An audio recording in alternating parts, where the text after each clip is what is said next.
And we are live. All right, welcome everyone to tonight's session of Sins of the Fallen, where we last left off. The party was split up of their own design, as few people remained at the inn with the cart, a few people went shopping, and a few people went to the watch stronghold in order to um, chase down the leads of a murder that happened nearby. Uh, After speaking with Captain Luke, the only watch captain that seemed to be investigating the crime,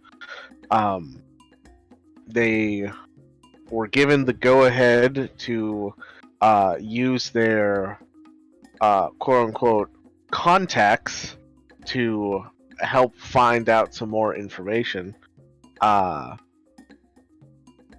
Ruby then found a information broker who gave her a very vague message on where she could find a place that strange things are bought and sold.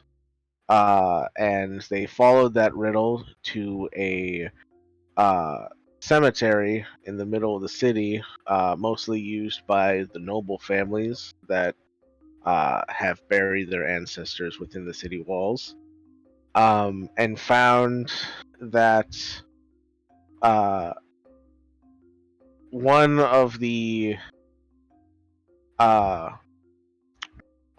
crypts belonging to a disgraced family had been turned into three smaller tombs that each had a different mark on them. They chose one kind of randomly and went down and found out that it belongs to a assassin's guild. So they tried to defuse the situation and leave before they got themselves killed, and managed to successfully do that. They then went to a different tomb and found that it was the correct one and where they wanted to go. And so that now leaves us with Ruby, Kit, and B having just entered the kind of subterranean bazaar black market known as the Dragon's Hoard.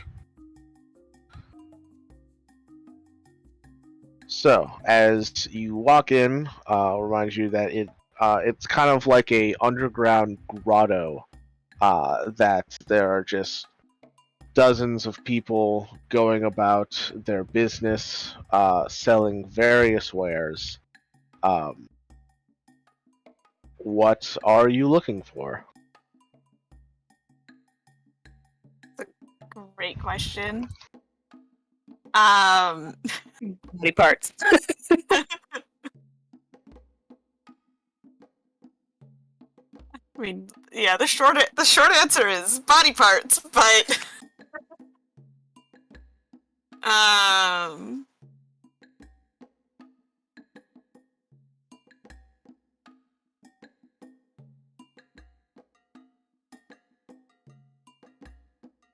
I guess anything that looks like I don't got the coin to do any actual shopping, so Right. I'm just looking around and seeing if there's any hint at what we might be looking for, where somebody might try to sell body parts, or anything that just looks like a little shadier than the rest of this shady place. Particularly shady. Okay, so going around kind of looking for like the dark alley within the black market. Sounds good. Yes. All right. Cool. Go ahead and make me a perception check, both of you.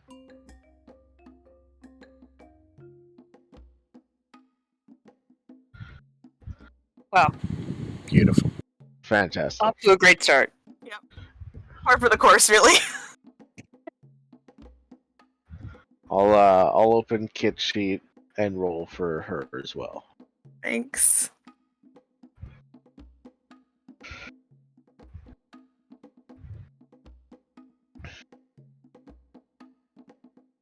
Hey, Damn. Well, there you go.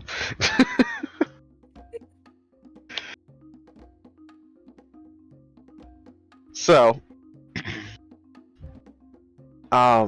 you guys walk through the different kind of like open stalls of various wares. You see that there are like strange like herbs and substances being sold, crude looking weaponry,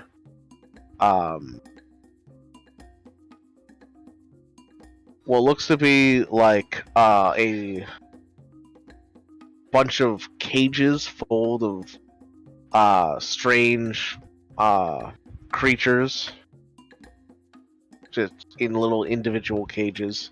And Kit eventually points out to you that there is a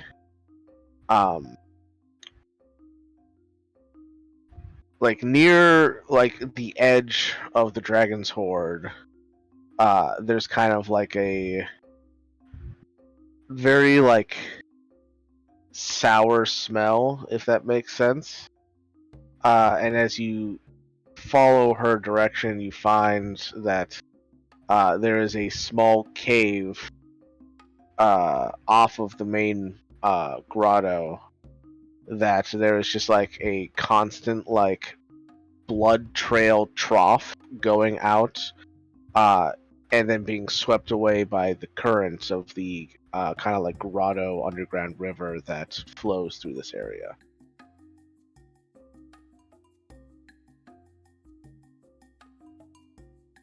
Do that you looks go promising.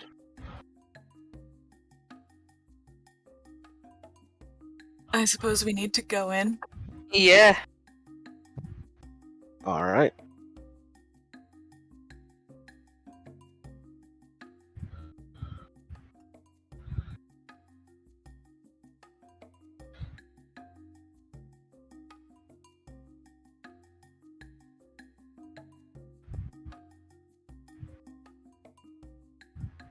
I'm trying to find a character that fits this.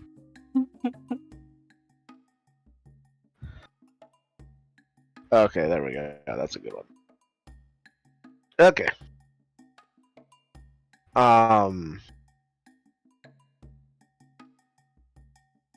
So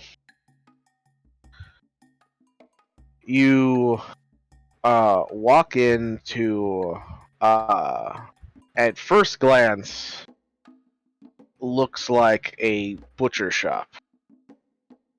However, as you look around, you do notice that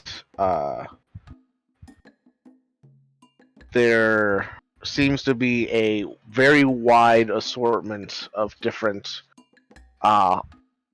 types of meats hanging around, that if you didn't know what you were looking for, you might think, oh, that was probably just like a large bowl or something. But because you know that this is the shady type of butcher shop, it's probably some fantastical creature that has been hunted and butchered. And you can see at a workbench at the far end of this dark butcher shop is a cloaked figure who is currently at work chopping something up.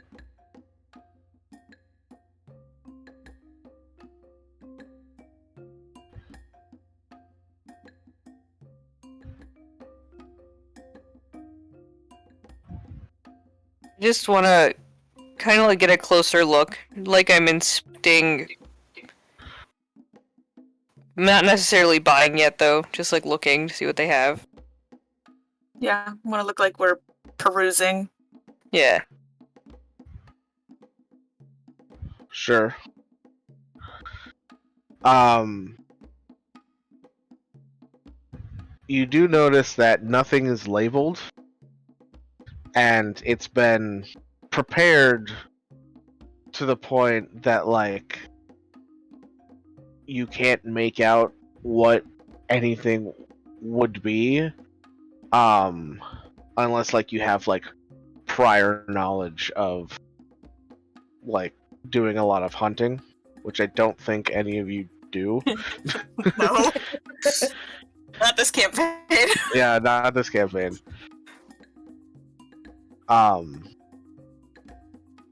closer inspection, you might notice that, like, a couple areas you can see, like, maybe like a little bit of, like,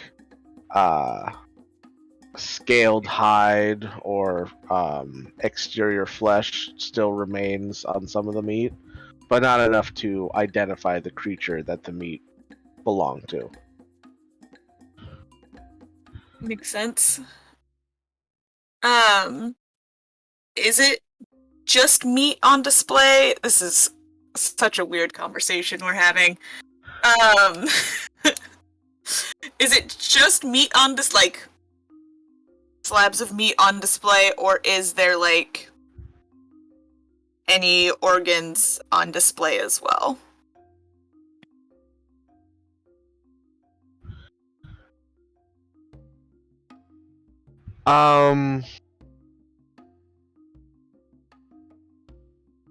No organs on display. Because, like, it's not like a modern butcher shop where they just, like, have, like, the meat Yeah. in, like, glass covered cooled, like, refrigerator. Like, this cave is cold, and so there's, like, a lot of, like, large haunches of meat, like, hanging from hooks, but, like, anything smaller would probably be packed away somewhere where could be kept cool. Okay.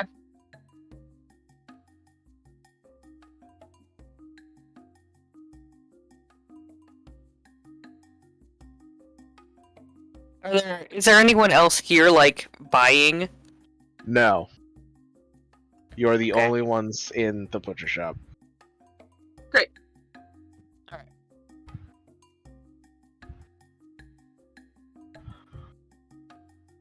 And it doesn't seem like the cloaked figure has taken note of us yet. If they had, they haven't bothered to, like, mention it yet. Okay.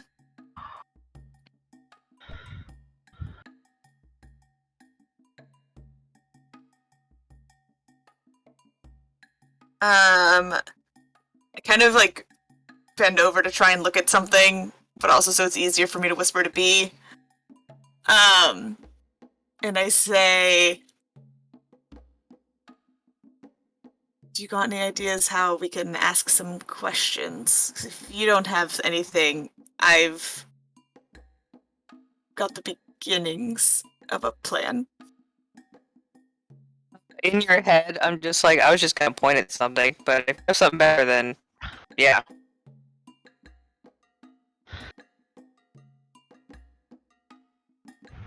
I figure we don't have to be specific about what kind of organs we're looking for, just that we're looking for them as a treat for a pet, where I'm leaning. It's good for Yeah. them. Yeah, I mean, we don't have to be specific. Yeah. That sounds good. Alright, now I just have to get their attention.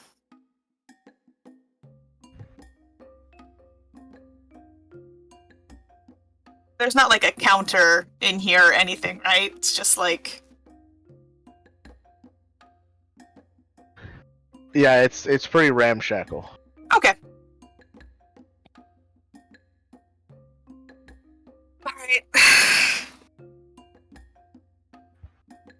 I stand back up. Just gonna go. What was that?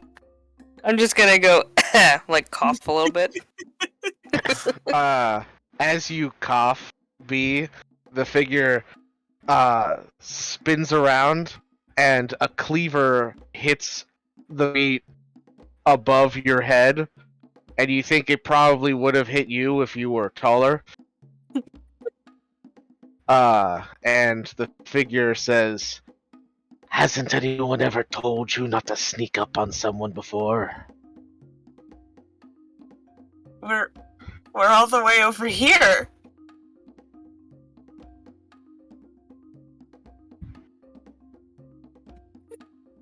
Sorry, my friend and I should have made more noise as we were coming in. Pick up the cleaver and be like, "You want me to throw this back at you?" The figure walks over to the two of you and reaches to pull the cleaver out from the big hunk of meat next to you. And as they do, you can see this woman who kind of keeps like a cloak covering her face, where you can see like little like flecks of scales over her kind of like a yellowish tinge skin. You see that her eyes, she has slits for pupils.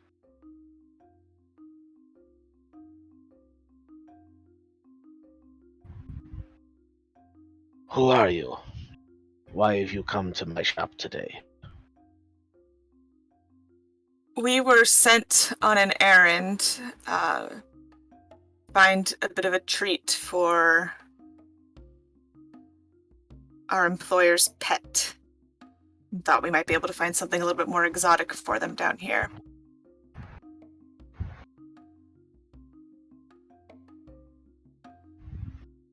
All right. So you wish to buy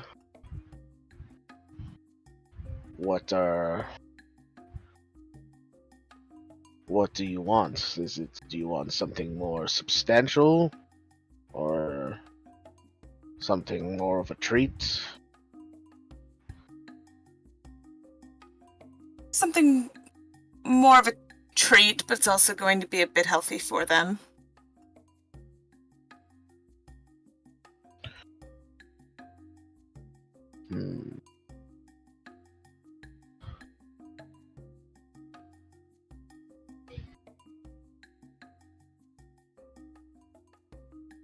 This pet of your employer, what do they usually eat? What do they like? They're picky. A picky eater. And perhaps you should be more specific in what type of treat you're looking for.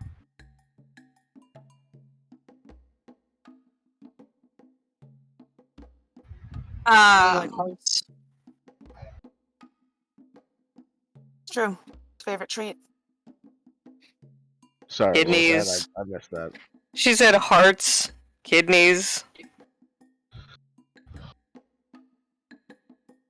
From beasts, from humanoids, other strange creatures. Growing a bit tired of beasts, so we're looking for something a little bit more interesting. Whether that be a fantastical beast or something a little bit more in the humanoid realm.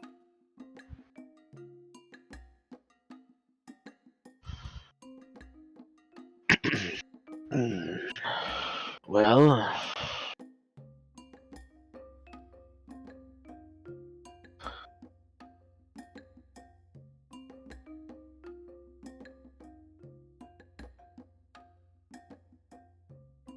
Humanoid is a little harder to come by, as people tend to notice when humanoids go missing.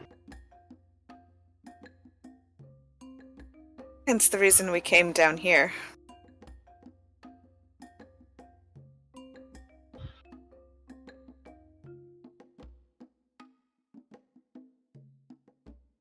The problem with humanoid is that it does not keep that long. And so most times, if you're looking for something specific, you have to order it in advance.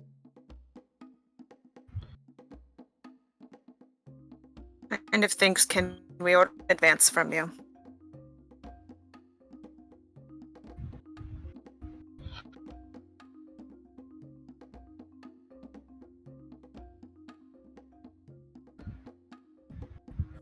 Well, I suppose it depends on what you're looking for. If it's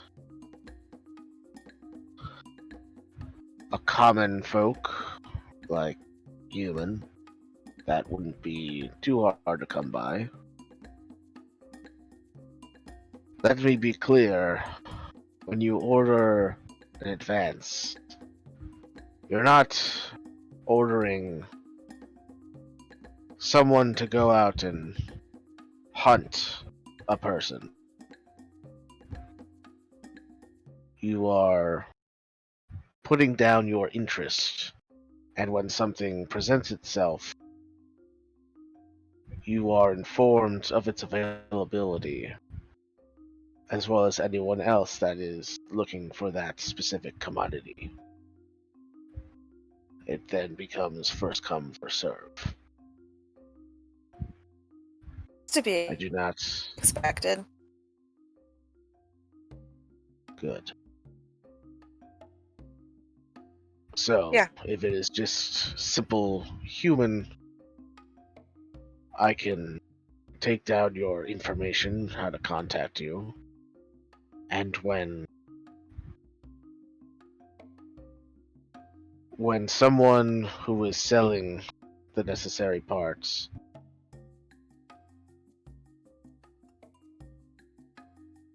makes it known that the stock is available, I will let you know.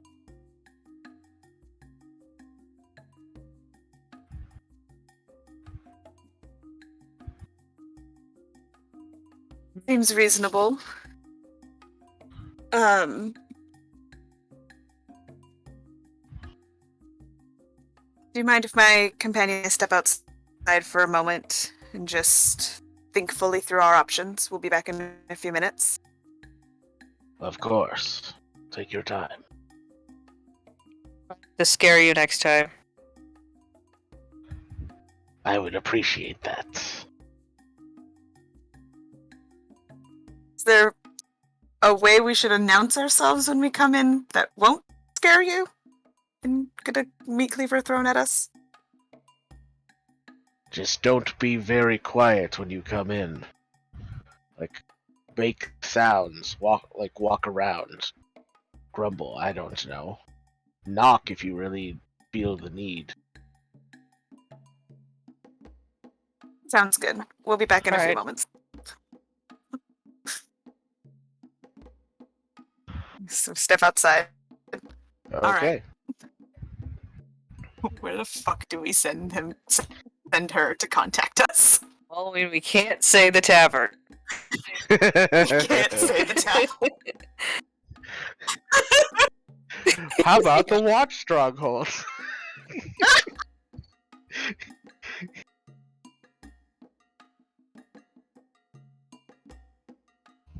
Yeah, I don't know if she can send messages, but that would be helpful.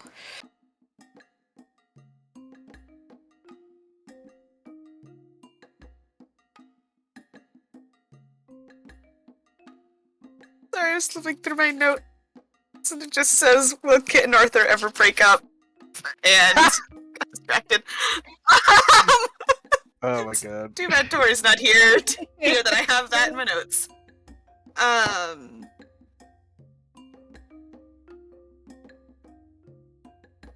I mean, we could have her leave a mess perhaps at the 9th life, and we can just check back in with Sniv every so often. That's a good idea. Which, that goes south if we don't sell the thing to Sniv, though. True.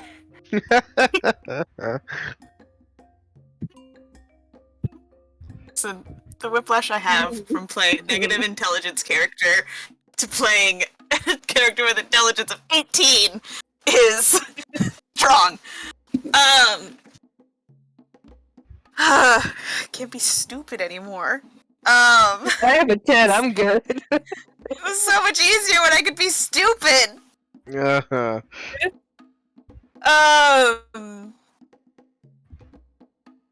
I mean, we could use the Creaky Nook. It's already an information broker of sorts. And I get we did have not to get pay their him. name, did we? We'd have to pay We did them. have to pay him. We would probably have to just get the information that we signed up to get. Ugh.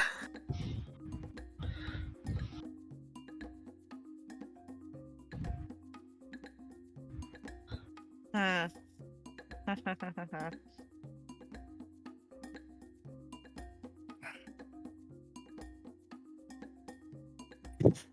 mean, if they can send direct Well- messages, they can always contact just one of us directly, but...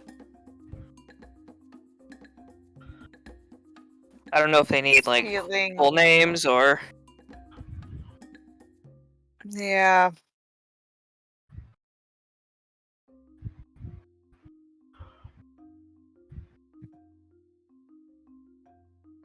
Would Kit have any other, like, inns that we could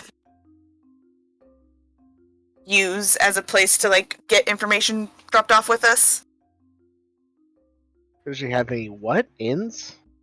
Like, an inn or a tavern where someone leave messages for okay. another I thought you person. meant- I realize it's like an inn. I thought you meant an inn like a connection. It was like Yeah, He's like, yeah, I've got an inn there. yeah. I heard it after I said it. Let me see. My pen that's dead. It's not helpful.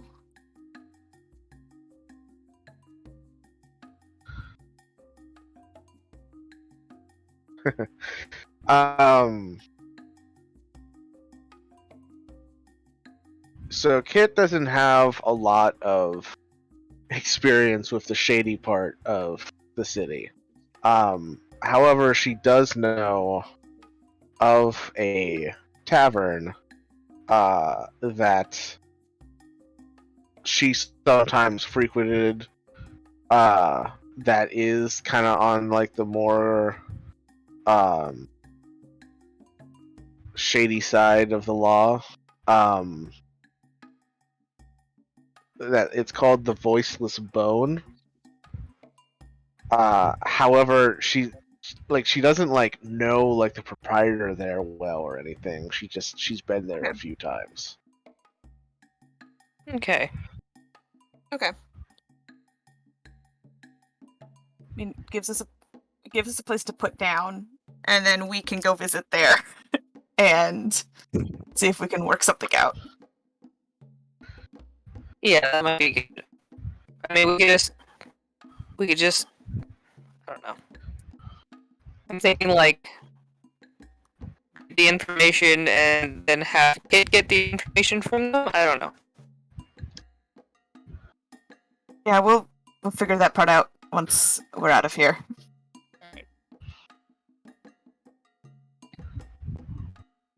Alright. We go back in, knowing that B and I will have a hard time walking and making noise. I do just, like, give a quick knock as we walk in.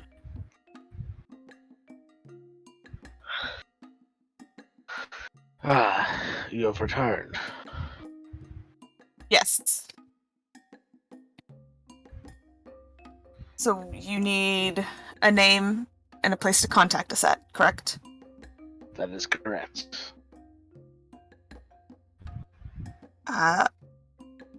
My name is Flair. That's what you can put down for me. And we can be reached at the Voiceless Bone. All right. My name is Sokosh.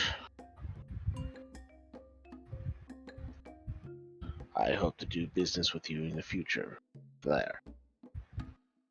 As do we.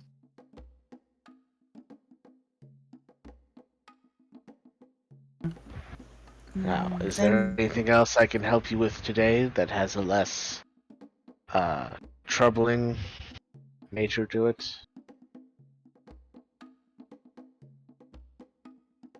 Not today, I don't think, but we may swing by again. Before we're contacted. Yeah, we'll be back.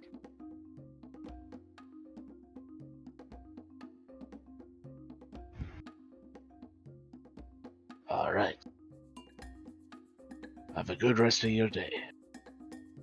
You too. You as well. And she turns away and heads back to her workbench to continue chopping up whatever she was working on. And we leave.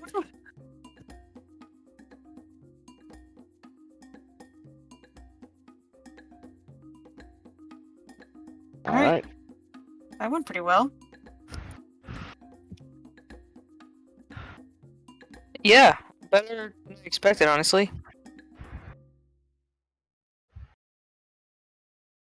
Yeah. I say we head back and we wait. If we regroup, we have other things that we need to get done in the city. And Yeah. if we hear from them, great. If we don't, before our affairs are done, it's really no loss. Right. I mean, we could just head back, or we could just not. I don't know. And then we'll figure it out later. Also, there is still a really... Like, I'm not completely convinced that this wasn't,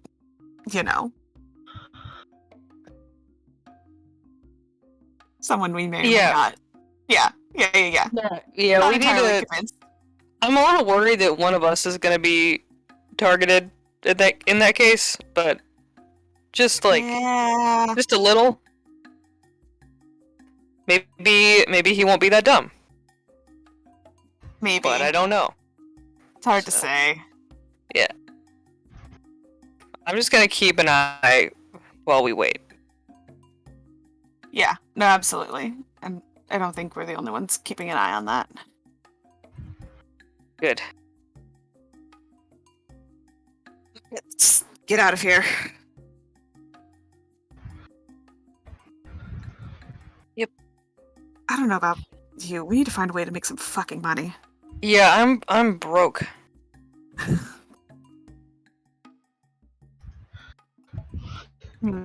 Off this fucking sarcophagus. Alright, we leave.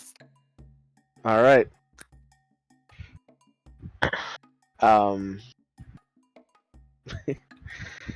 Yeah. You start making your way back out the Dragon's Hoard. On your way out, you hear someone say, "Oh, hey guys," and you turn, and you just run into Sorth there. Oh. Hi. Hey. One. Sorry, what was that? You cut out for me. Sorry. Just, hey, how's it going? Good. What are you guys doing here? Honestly, a little bit of just killing some time. Yeah, looking around. It's a new city. I like to know what I might have available to me if I need it, kind of on the discreet side.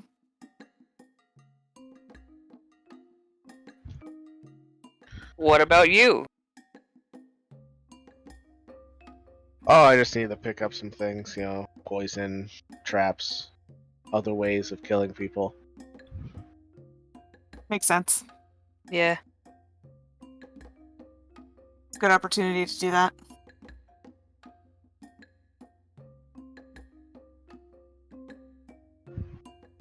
Okay, I guess I'll We'll see you back we'll at the end see ya. then. Yeah.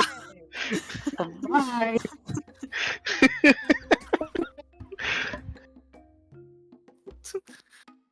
Rainsworth. Stroke shit. All right.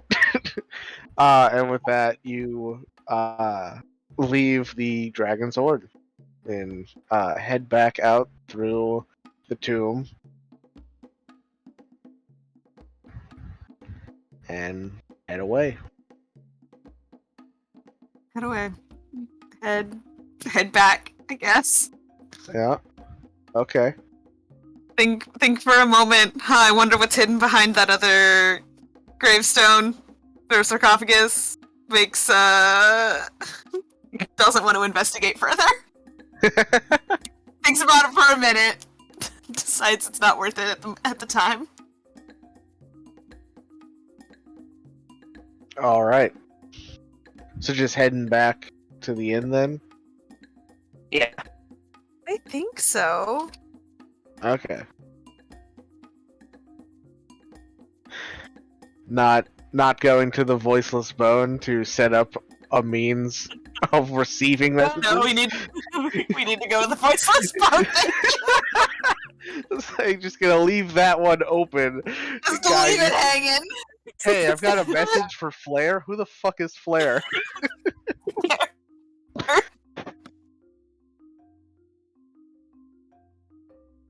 Yeah, no, we're gonna go to the voiceless bone. This one's out there. Okay.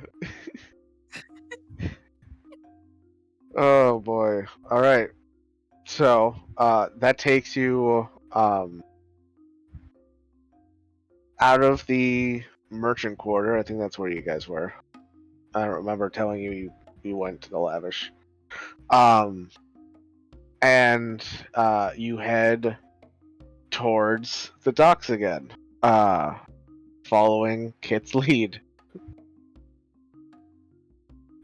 And you eventually come to a building that it has a sign that looks like someone made a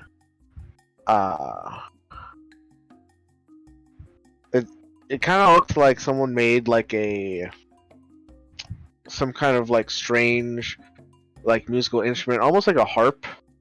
Made like a harp out of what looks to be a shark jaw, like a wide open shark jaw. I think.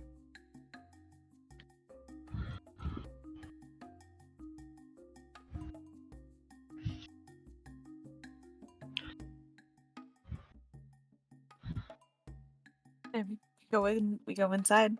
All right, you Yeah. head inside. I think it's still the middle of the day, so it's pretty quiet in here as you walk in. You get that classic awkward interaction as you walk in and everybody turns to look at you. Don't respond. Just make my way to the bar. All right. I'm awkwardly following. Yeah, the three of you make your way to the bar.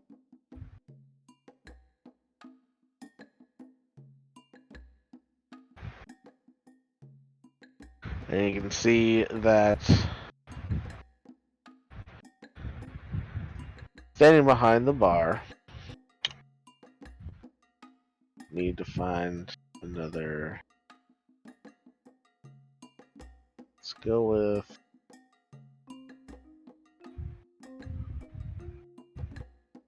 Yeah, sure, let's go with this one. You can see that there is a figure standing behind the bar, kind of absent-mindedly cleaning a glass as bartenders do. Kind of ragged clothing, like a deep green skin, pointed ears. And they turn to look at you, and they say, "Ah, what can I do for you?"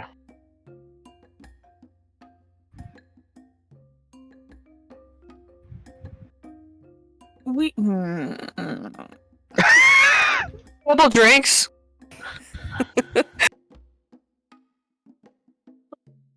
You want some drinks? Okay. Yeah. All right.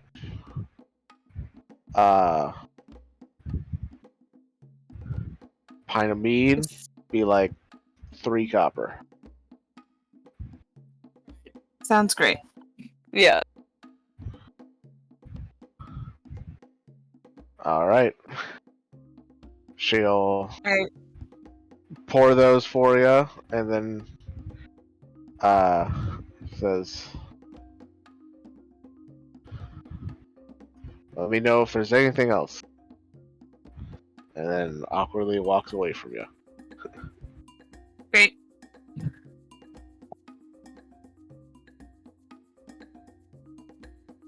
Figure we should drink a little bit. Yeah, you're right. I mean, I'm never gonna say no to a drink, so.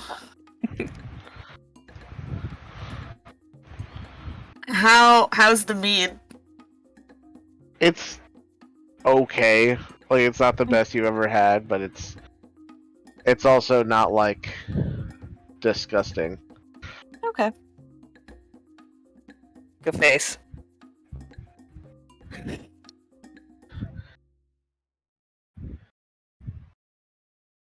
But I keep drinking it. All right.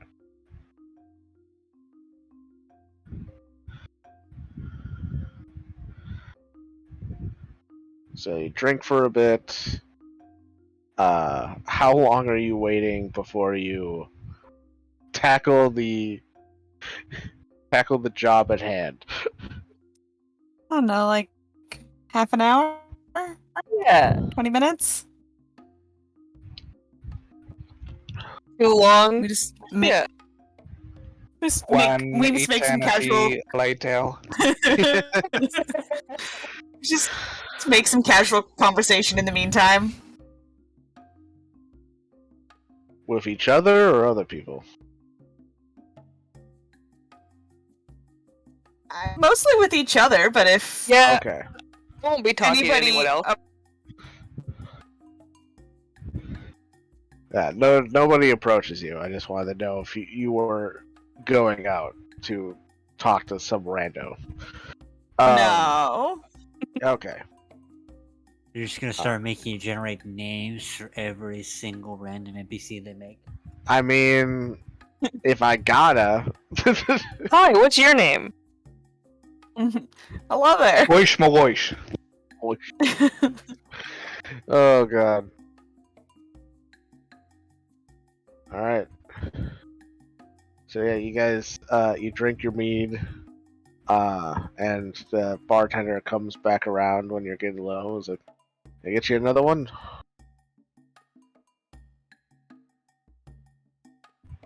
I think we can stay for one more. There is something else we wanted to ask you about, though, if you don't mind. All right. We're relatively new in town, and looking for a place where messages can be left for us. Is that something we'd be able to work out with you?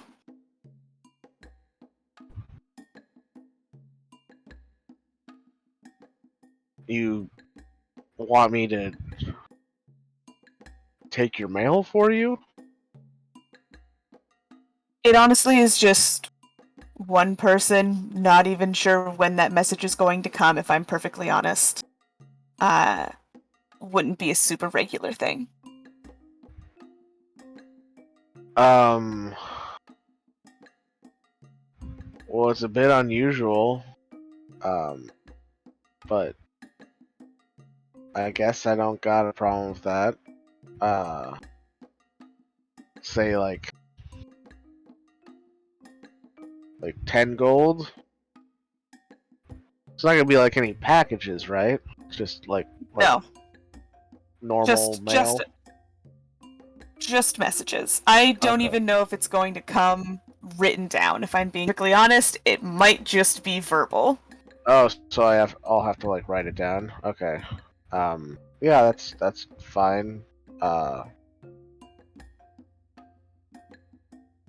Who are you? My name's Flair. Nice to meet you.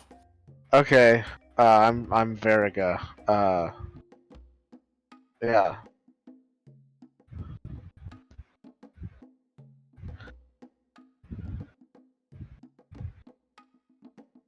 Nudge Kit. Because I already know that B and I are broke. All right. I actually am pretty confident that Kit is as well right now. Well, We're all broke. Kit's got about 5 gold, 3 what? Well, about 8 gold if you count silver. Should have gone back first because we could have collected Kit's money from Cat. I have 1 gold. All right. That's 9 gold. I have 8 silver. Well, Kit's I have got 8 7 silver. So between the 3 of you, Great. you have just enough.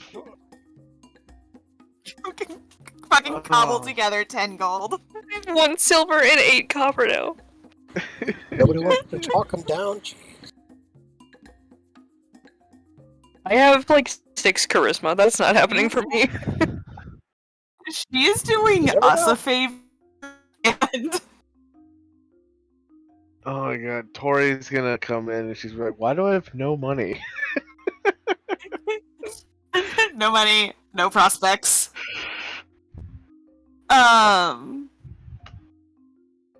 It's also Joe because Kayla doesn't know how to haggle, which is my own character flaw. To be fair, I Um. didn't make you roll persuasion to get this far. Exactly. An excellent point, and I don't want to risk it. Yeah, we cobbled together 10 gold, and if Tori comes back with complaints, I'll owe her 10 gold for when we sell the sarcophagus. Sounds good. All right, Flair, I'll you want me to just hold it for you, or is there somewhere else to send it to you when I get it, or to let you know that I got it? You can just hold it. I'll swing by every so often. Okay. I'll buy another drink when I do. All right, sounds good.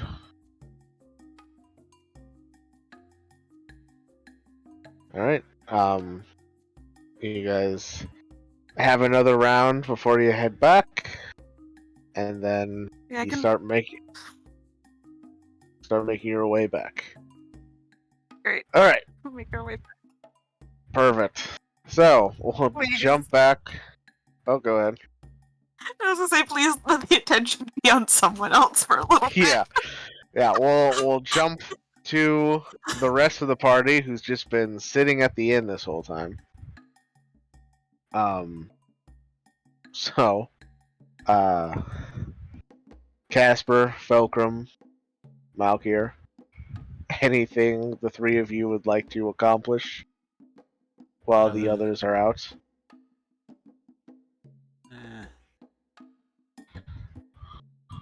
I guess while we've been sitting and playing cards for a good hot minute, Malkir would be getting whatever information that the local populace would part with over a couple drinks.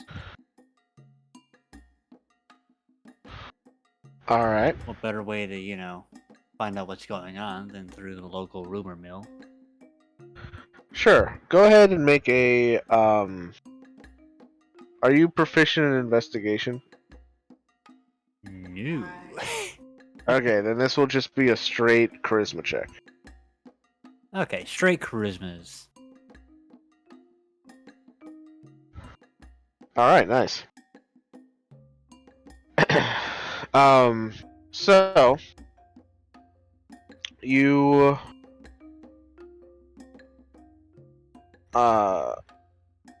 through kind of like getting chummy with some of the local patrons here at the inn, you get some information about the goings on within the city. You hear about that there's been attacks along the border to the northwest that has raised tensions within the capital city. So that's probably why everything's kind of on lockdown right now. Mm-hmm. There's rumors that the Empire is going to retaliate, although they don't know when. Yeah. You also hear that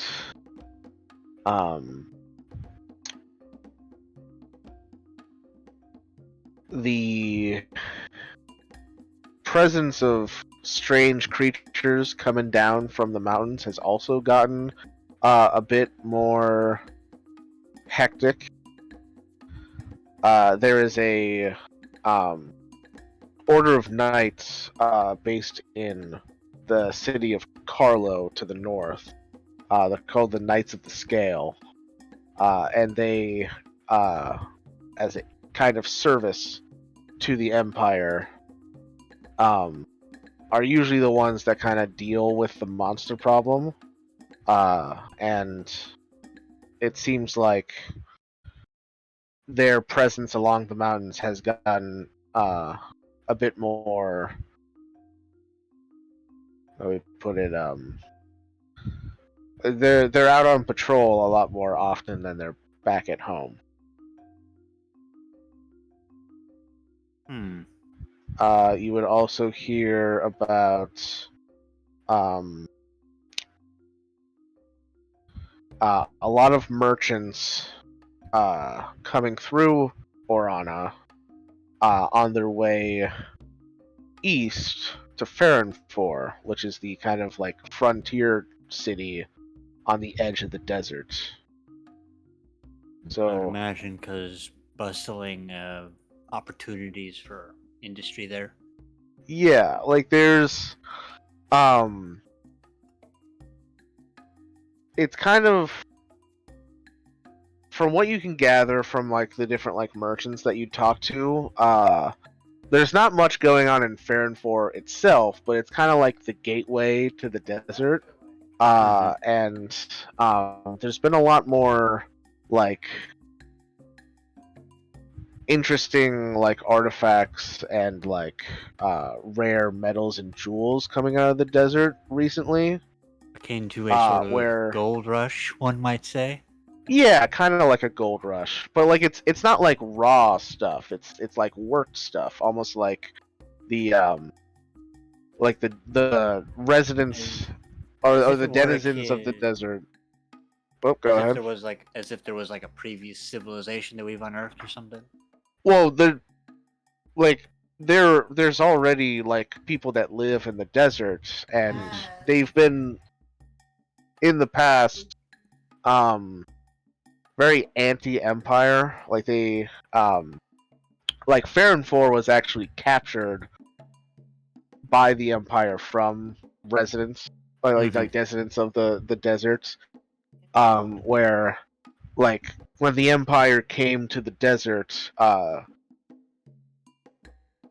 this kind of like frontier town on the edge of the desert, it was left abandoned by the people that called the desert home, and so there wasn't like an armed conflict, but the Empire did take that city, even if it was kind of like abandoned.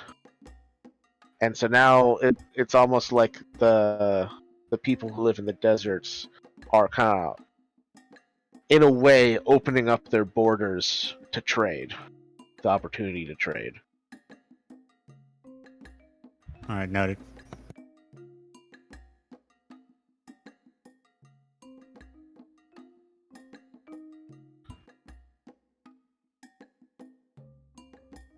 Anything All else? right. Anything else of note?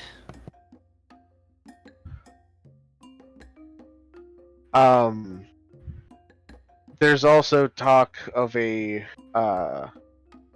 strange figure seen on the rooftops at night, watching over the city.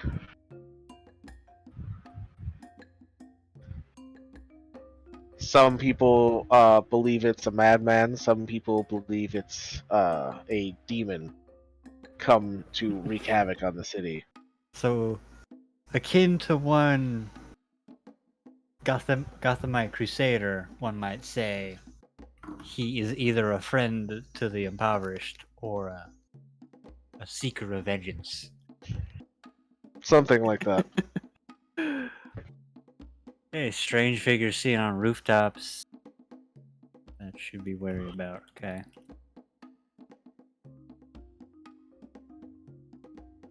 I might see also about getting like a regular game going on to see if me and Casper might be able to swindle some people out of their money.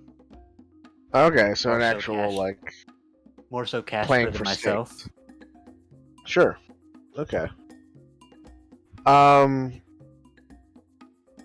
You don't get that much kind of like appeal here. A lot of people at the inn, they're not the type of people to buy into high stakes poker. Not even like high stakes. Well, I mean, yeah, I guess if you're going for just like a couple gold here and there, Yeah. then that you might be able to like argue, but anything substantial and you'd have to go to like a gambling den. Yeah. Most people are like, I could spare like a couple gold, but most people are like, nah, I'd be too rich for my blood. All right, go ahead and make a persuasion check to try and convince people to play for money. Alright.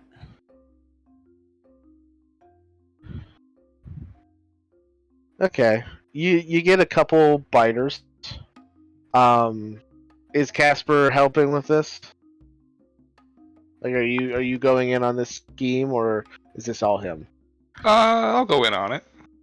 You'll Okay. aid in the scheme. We'll figure out a split Alright. afterwards. So I guess between the two of you, how are you? Are you playing normally, or are you trying to like cheat or card shark these people at the inn? Well, let's see. There's two of us here who have psionic capabilities. Well, I feel like there's a route that can be taken there where we can just communicate throughout the entire game as to what's going on. Maybe even depending on the tip the odds in our favor a little bit. Okay. I don't know how good your sleight of hand is there, Casper. Correct. You don't. I know mine is not the greatest. Casper will play honestly. You'll play honestly, but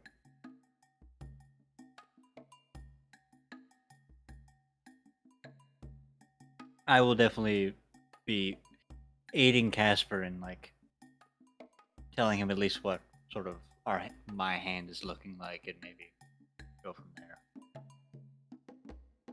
Okay. So you're feeding Casper information about your own hand, while Casper is not reciprocating. Because at least if he has a good hand, you know, he can play better than me to some degree. I know. All right. So are you trying to cheat at all, like with like sleight of hand, or Not in any way. I know my odds in this. I'm a silver. I can aid in the forked tongue. That's about it. Okay. Are either of you proficient in like cards? I am proficient with a playing card set. Okay. I am not. Okay. I might be able to tip the Um. odds in our favor. Well, then, as just like a general, we're not gonna go through like every hand. We'll just like say how good you guys do. Um. Casper, just roll me a d20 to me, and then Halkir, because you're just telling Casper what your cards are, go ahead and roll me a 1d20 plus 2, just open.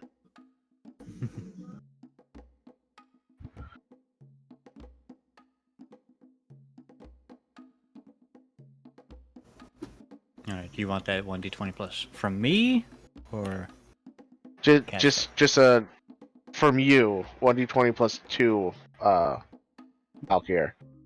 And it's that one's not GM, that's just open for everyone to see. Alright, cool. And I will roll for the other people. To roll more than one.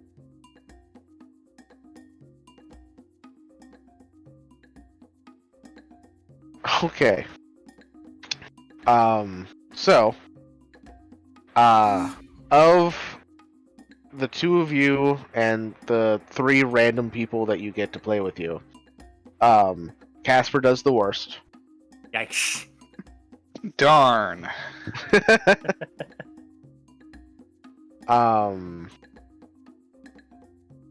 So, Casper, roll me a D4.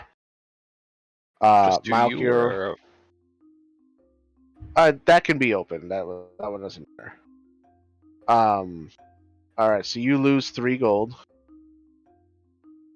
Malkier, I'll have Probably you make that back. roll.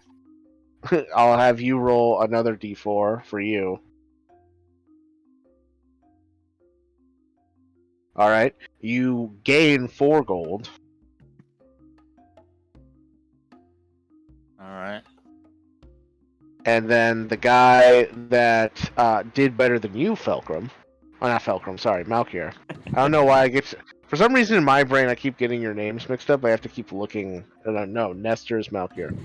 We're not that similar. One's in green I armor. know the they're other's not in- similar, but for some reason in my brain, I keep thinking Malkier's name is Felcrum. I don't know why. So yeah, Malkier, the guy that does better than you, he comes out with actually less. He got That's hilarious. exactly. He got all of Castor's money. Like he won Yeah. more than you. Yeah, there you go. He won more than you, and yet ended up with less money in the end. It's all Castor's gold. He knows where it went.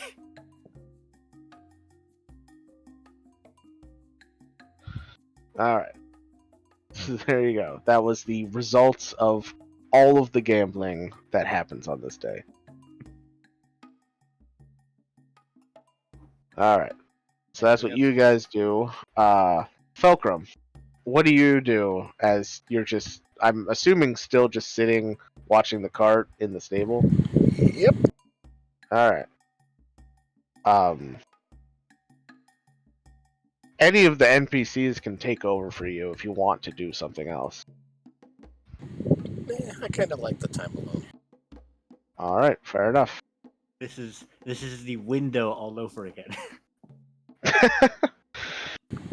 You caught on. All right. So, after hours of gambling, the other 3 ladies eventually come back to the tavern. Hmm.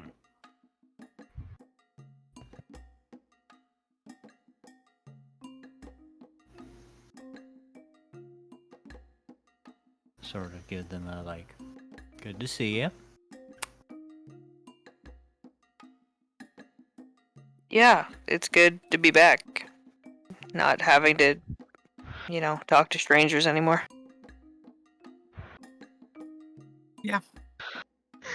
85% of talking is better with strangers. False. I mean, we got some good information by talking to strangers.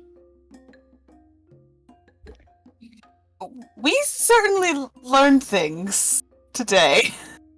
I hope so. You've been gone forever. Yeah. I mean, do tell. I mean, it's gonna take us a bit. Do you want to go first? I mean, Said it's you- mostly rumors. Well, you tell us what rumors you've heard, and we'll see if we know anything about the same rumors. How about that? Well, apparently there have been some attacks along the border to the northwest, as well as that the Empire might retaliate, which I hope so. There's been a bit of a monster problem from the mountains. Some Order of Righteous Knights been patrolling and dealing with that. Don't know how much That always ends does. well. I also heard that the rumor going around that the greatest bard ever is here. Is this you casting rumor? No, this is me just saying it. You already cast that funny when you cast first. Sure cast he it. is. Yeah, I heard that too. Yeah, I Yeah. definitely heard that today. Yet Mhm. to be Wild. proven. Yeah, wonder when we'll see him. Yeah, there's been a lot of. I apparent- can only dream. I hear he is dreamy. Maybe, I don't know. I don't Verdict's know. still out on that. Yeah. Apparently a lot of the merchants coming through Orana, going to Farronfall. A lot of relics and materials out in the deserts, apparently for them. Mm-hmm. And apparently there's been a strange figure that's been seen on the rooftops at night. If it's the same figure that we ran into, he's a bitch. I hope not. I mean, he does seem like the Never kind of seen guy him. that would just hang out on rooftops, though. He did. So- He did seem that way. So Either, yeah, we can confirm that's true, unfortunately. And we know who he is, and unfortunately, so do the authorities. So they know about Uh, him. Are they gonna do anything? He's kind of bit of a vigilante, but a bit of a help question mark. And I think they just don't want to have to deal with him. Yeah, I don't think he's doing them any harm. But Unfortunately. he's certainly not doing them any good. Well, actually, arguably, he, yeah, he maybe is doing them good sometimes. Mm-hmm. But the overall impression that I have is that he's a bitch. Tori's not here, so I have to say it. I'll take that on. Is he a bit of a douche? A bit of a douche. We is an also understatement. heard the same. We also heard the same thing about troop movement to the northwest. We found that out at the guard office today. Wait, Um, you guys went to the guards yeah. Yeah. and... Okay. Alright, fine. Got a job. Been employed by the guards? as We're a well? detective agency. On a trial basis. Sorry. Okay. Well, because there was that weird murder down the street, which is where we encountered the bitch when we went to investigate it a little further. And just decided to stick our nose in a little bit. Got a little curious. very fascinating, whatever's going on with that. Found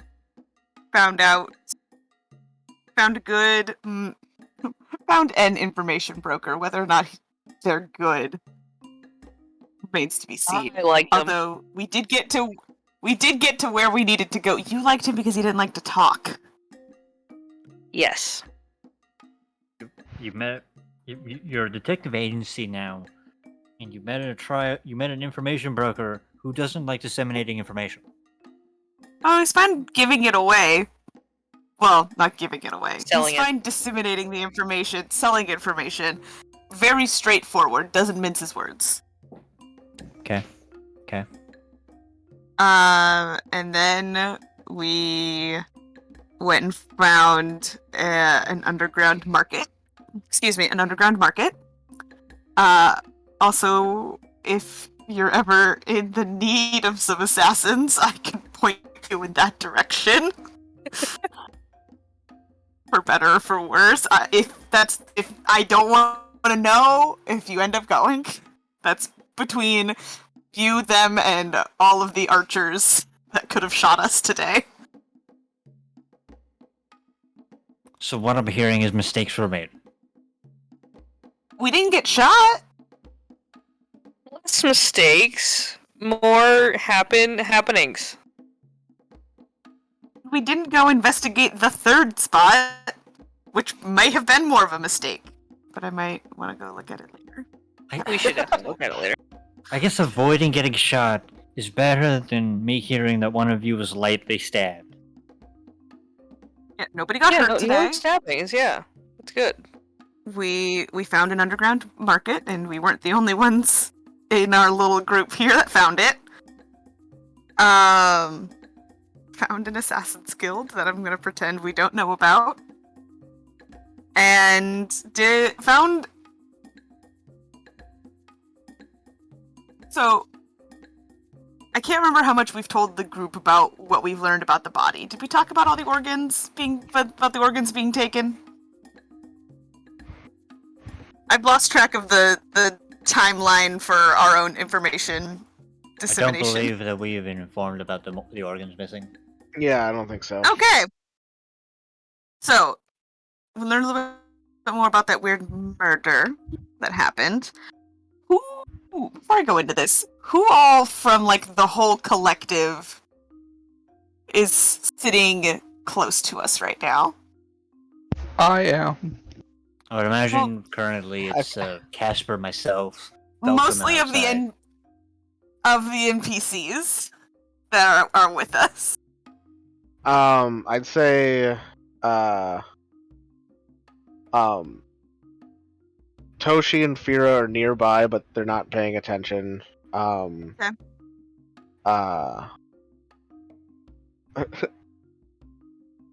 I guess it's up to Casper and Malkir whether they would have let Arthur play cards with them. It's up to him. Arthur is a adult who can make his own decisions. I would offer, but it's up to him.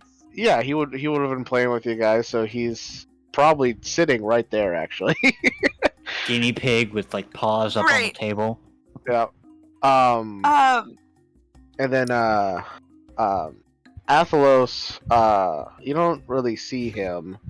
And then you also don't see Curiosity, and when you look around and notice she's not there, you realize you haven't seen Curiosity like since you guys got to the city. I mean, Curiosity and Athelos are both adults who can make their own decisions. A problem for another day. And Fulcrum is still outside, correct? Yeah. Mm-hmm. Hey, Arthur, can you take over for Fulcrum? We need to talk to him for a little bit. That's if Fulcrum willingly gives it up. Tell Fulcrum I need to talk to him. Yeah, sure, I can do that. He awkwardly leaves. Fulcrum, you're sitting outside in the stable when Arthur comes in, and he's like, "Hey, Ruby wanted to talk to you. Asked me to take over." Oh, okay. Then I will go in. I swear, if we find Arthur murdered by the time Falcon gets back, I'm pissed. Listen, I then took care of Kit's problem, so...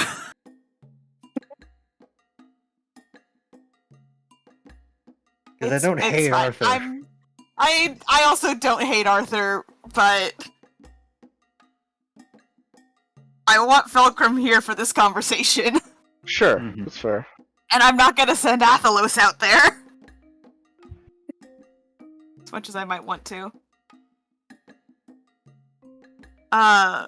So recap real quick with Fulcrum about what we've found so far.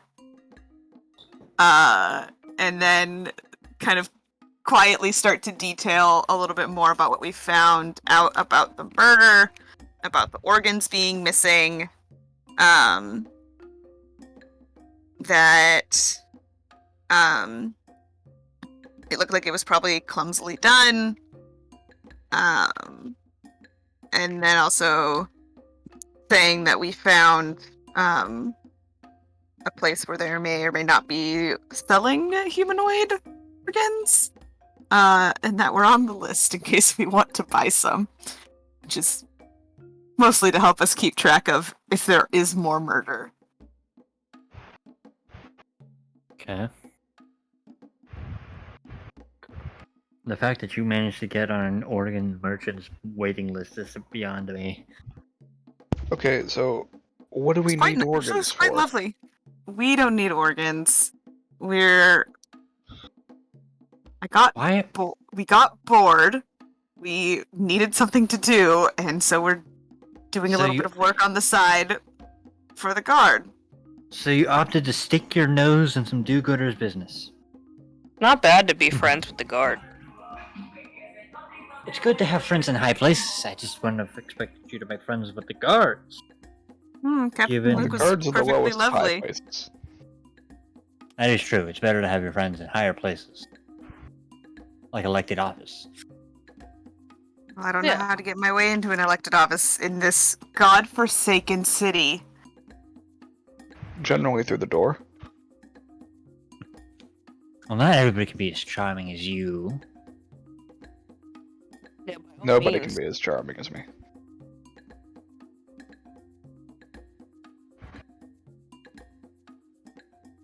Plus, there's always the chance that if for some reason they do connect two and two about who we may or may not be, we're proving to be upstanding citizens by helping the guard out with a murder investigation. And how could we possibly be insane if we've volunteered our services to help the poor, overworked guard of this fair city? Sounds like a pretty insane thing to do to me. Agreed. Really not the most insane thing I've done. My main concern is if we are, offloading this package to, say, our mysterious benefactors. What are the? I have a high suspicion that we might get our party crashed by our strange individual. The one from the rooftops? Yeah, the one from. Oh, yes, he's called the Chosen, by the way. Oh my god! Ugh. A terrible, right? A bitch. Already sounds like a narcissist. Yeah, who would name themselves such a thing? Terrible name. Casper going like, who dare would consider themselves such a narcissist to name As he scribbles the name down in his book. Writes Casper's that never written persona anything down in from his there. life. Can Casper write?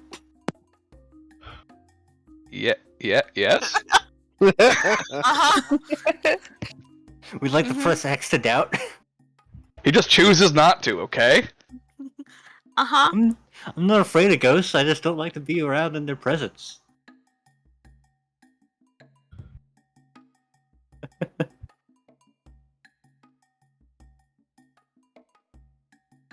Okay, so noting down concern about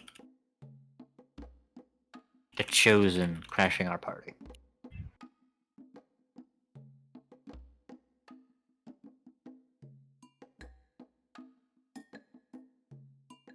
for the record, this is Kayla talking. I have not forgotten that there is a connection between Kit Kat and the Chosen. I'm just not willing to reveal that to the rest of the party without Kit both Kit and Kat here. Whoa. Oh, sorry. Wow. You're good. We've been missing the other you. Oh my gosh. We That don't know is a where bit we crazy. don't know where she is. Oh no. I had no idea. Also, if you have her number, give her a call. I do. I can send her a message. I texted Excellent. her. She hasn't responded. Oh, okay. Hope she I won't everything's bother okay. then. Yeah, my sister moved in a 5-minute walk from our place, and she had a rough day, and she called my mom, and she's like, "Oh hey," just venting about. My mom's like, "Oh well, don't make dinner then. Come over and have our dinner. We're just finishing up." And then she has a bunch of babies and I'm my 2-year-old niece's favorite person because know how they latch onto someone, so it was really hard for me to get away. I feel that. Yeah. We're just having a discussion about how the We're The debriefing. Chosen is a terrible name. It is a very terrible name. It's a terrible name for a terrible man. I hate him. Have we? Also, have we decided who we're offloading this damn thing to yet?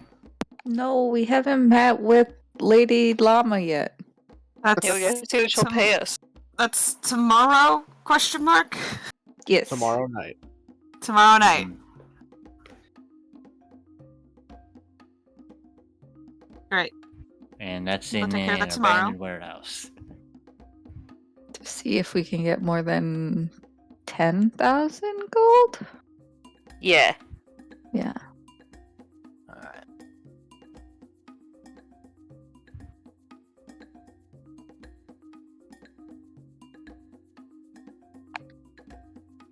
So do we want to just wait for tomorrow to roll around then?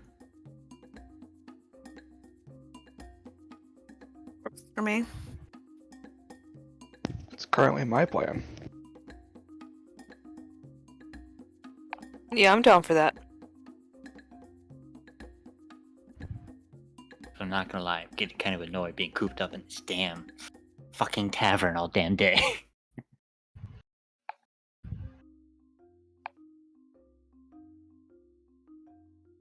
That's fair. I don't know how you stayed. I would have left.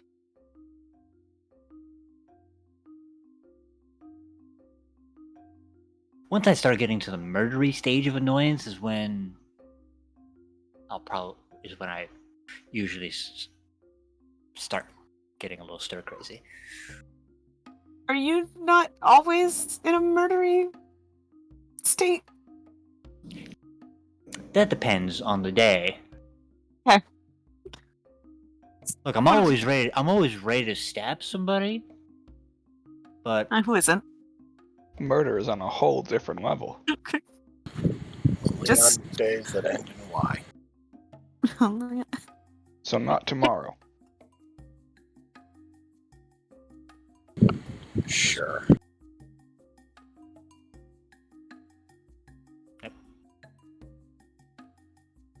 Well, that's all we had.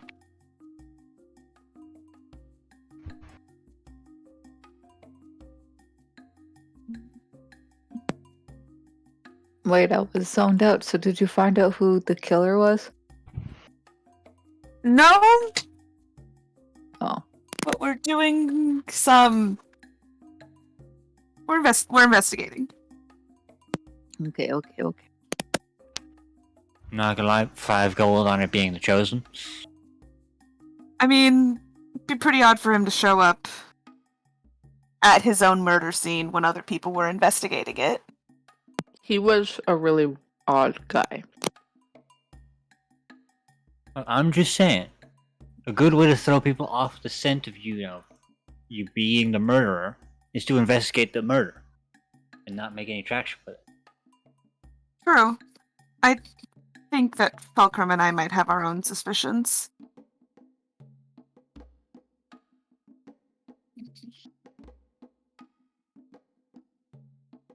Are you suggesting Athelos? Well, why would I ever suggest one of our dear compatriots? Aside from the fact that y'all were pretty suspicious of, him disappearing and then showing back up after, he In hunted your in head, the I just city. go, yes.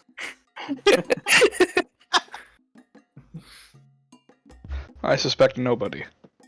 Because I actually don't care. Yeah, agreed.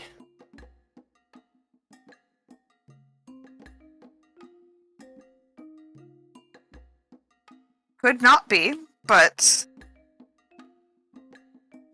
I also have more doubts about it being the chosen than not.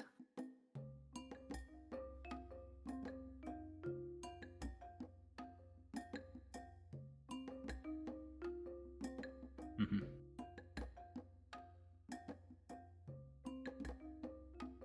Who knows? We might not even be in the city long enough to really find out. Mm-hmm. Alright. And on to tomorrow.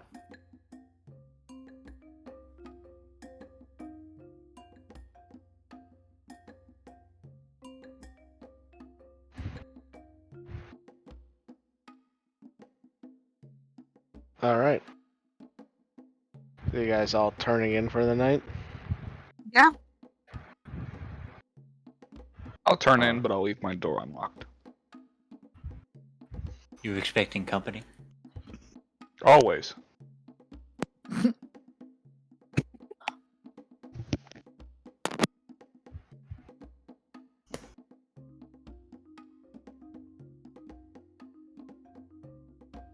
I knock on Casper's door.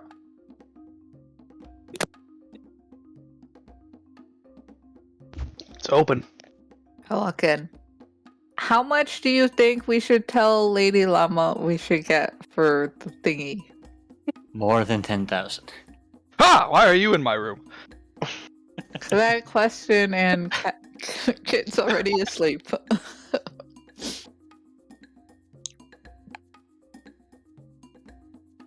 I mean, why not aim high? Aim for 20,000. We'll double it. Okay. But that was the original. So do we say 40 so that they cut it to 20 and then I don't know. Also, I'm gonna Maybe be 40 is too much. over.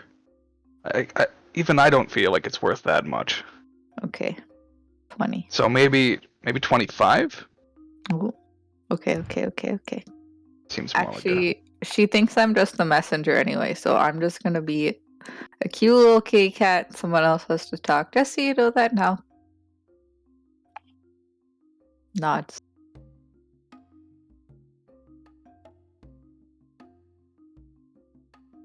So That's you it. want me to Oh. talk? I Then. mean, last time there was that whole, we didn't know, we were all asking each other kind of thing. So I thought maybe we should talk about it before. I guess we can do this in the morning still with everybody in the group and then discuss. That's a good idea. I mean, I don't mind talking, of course. I just figure if other people have better ideas, maybe And they I should. may have,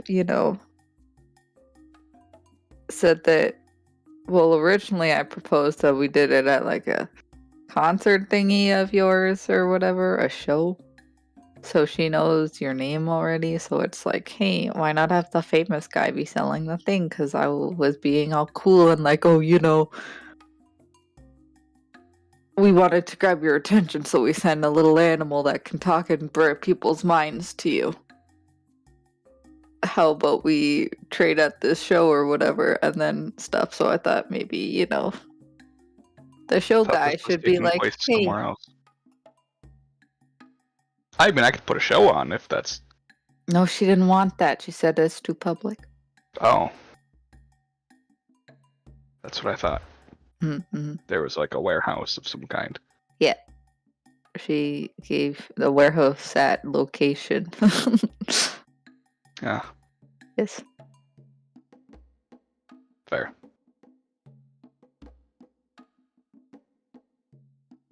Well, are you That's all. staying or are you leaving? Oh, I was gonna go back. Feel like I haven't hung out with Kit in a while. You said she was asleep. Yeah, but I don't know.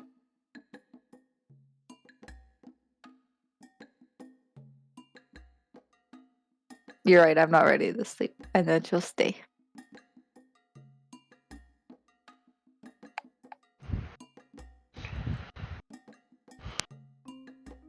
All right.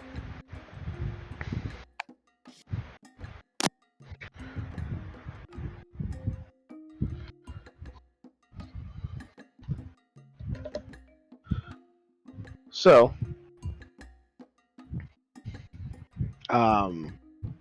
everybody going to bed then? Yeah. Yeah. Eventually. Fulcrum, Malkier? Yeah. Okay. Sounds good.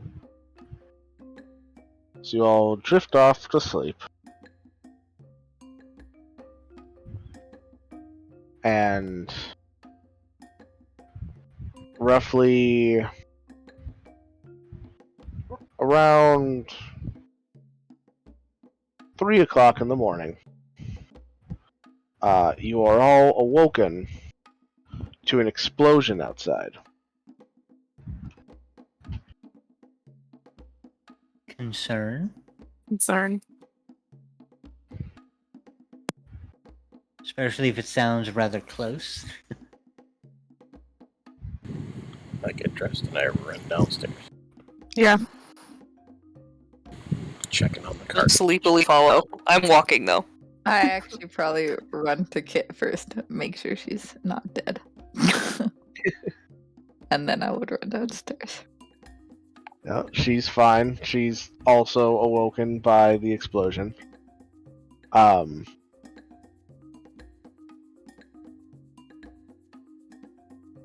I guess, Fulcrum, you use heavy armor, right? Yeah. Okay. So, everybody gets downstairs before Fulcrum does. And, you can see that, patrons are freaking out as they also were woken from their drunken haze by the explosion outside.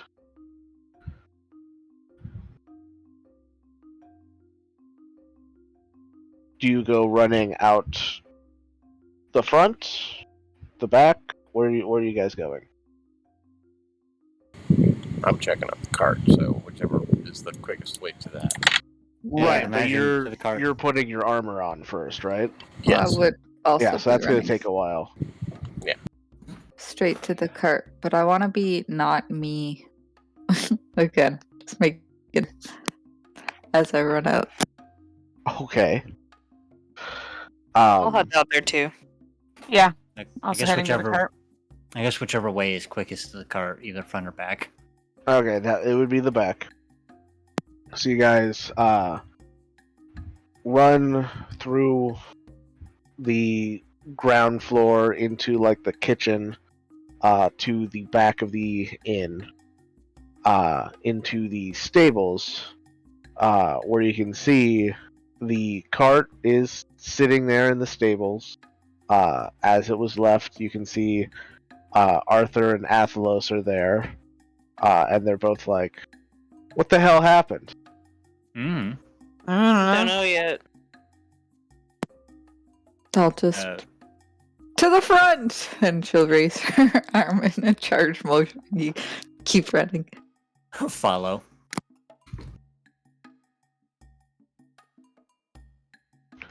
All right. Yeah, is there anything about the situation with the cart odd? Anything off about Arthur or Athelos? Make an insight check. Nope, everything's fine. Yeah, everything's fine. Everything's fine here. It's both of them look normal. Sarcophagus looks normal. Everything's normal here.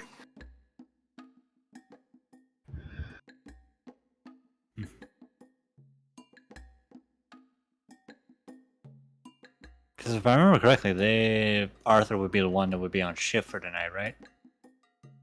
Yeah, Oh, yeah. Arthur relieved Felcrum for your guys' discussion, and then you guys just all kind of went to bed after that. All right.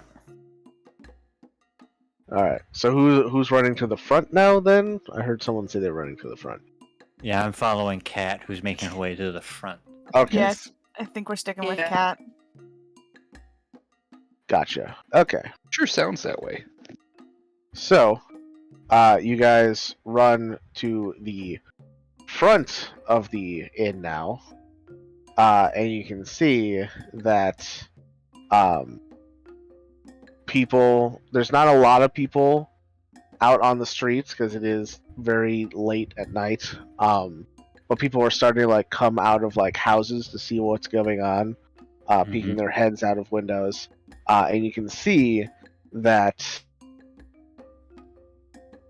a building about 3 doors down from the inn, across the street from the inn as well, is currently on fire.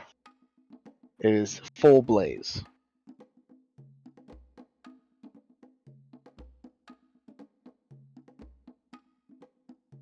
That sucks. Ow. That sucks. Sorry. That sneeze hurt. Oh, you okay? Yeah, we're good.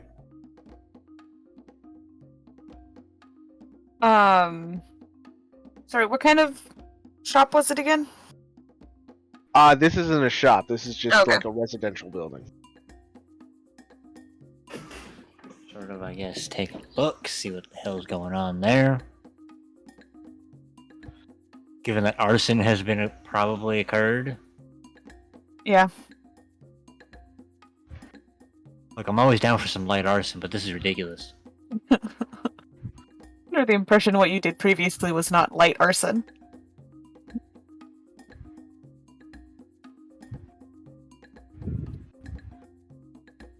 All right.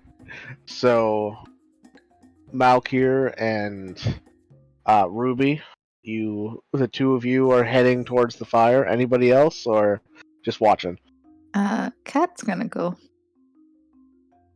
I'm just gonna Alright. watch. I'm gonna get a little closer, but I'm gonna just be watching. Sure.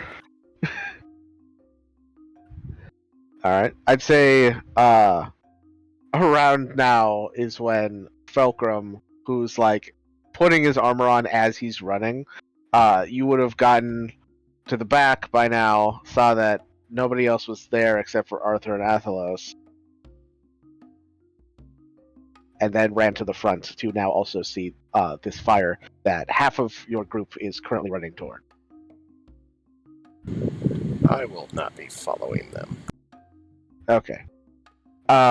So, Kat, Ruby, and Malkir, the three of you kind of run up, and you can feel the heat off of this building as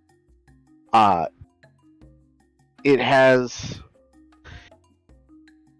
It looks like the upper floors are completely ablaze, while the ground floors, like closer to the ground floors, are starting to catch on fire. Mm-hmm. And you can hear shouts of panic inside.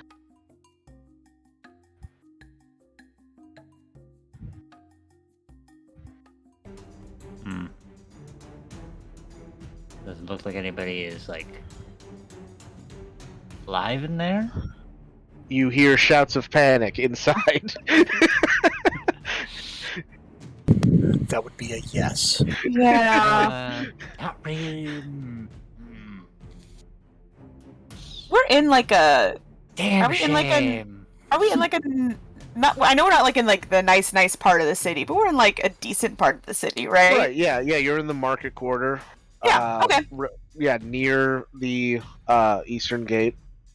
So, like, there's a lot of like wealthy people just from like markets and merchants. Okay. Just not high level like nobility or aristocracy or anything like that. Yeah. I'll run in. Me too. I'm resistant to fire damage. I'll go in. Yeah, I'm not that kind of dragonborn. All right, so Ruby and Kat, the two of you run in. You can see a couple people like coughing, like starting to make their way out of the building. You think that they were probably living on some of the lower floors. Oh no. I would like to make like I'm looking for people, but look for cool stuff. Yep, that sounds about right. Yeah. Go ahead and make a. I'd say this is perception, sure. Guidance. Oh, it doesn't matter. There's too much fire. Everything's burning. Yeah. All the neat stuff is burning. Yeah, you're having a hard time keeping your eyes open because of just like the heat that's building up in the building. The fire hasn't made its way down enough to cause smoke to fill the space yet, but it's still a very, very hot air on this ground floor.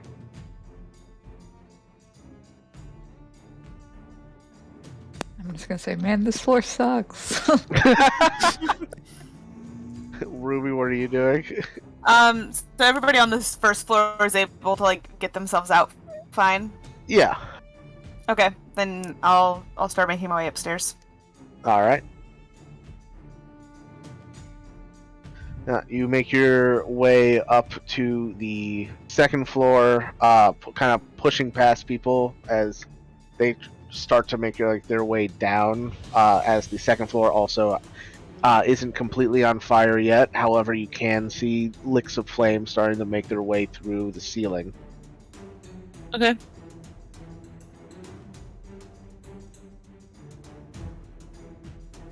Just a quick check that everybody's out from this floor, and then I'll keep making my way upstairs. Make a perception check.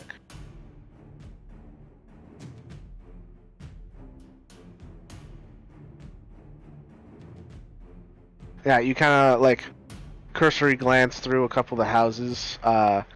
You see, as you look in like one apartment, you see what looks to be like a cat quickly jump out the window. Okay. And you make your way up to the third floor, where the fire is much more dense here. You can see smoke kind of lining the ceiling. The walls are currently on fire. You see there is what looks to be a halfling woman who looks like she was trying to like squeeze underneath like some like fallen beams, and the beams shifted, and she's now pinned to the ground. I'm not very strong.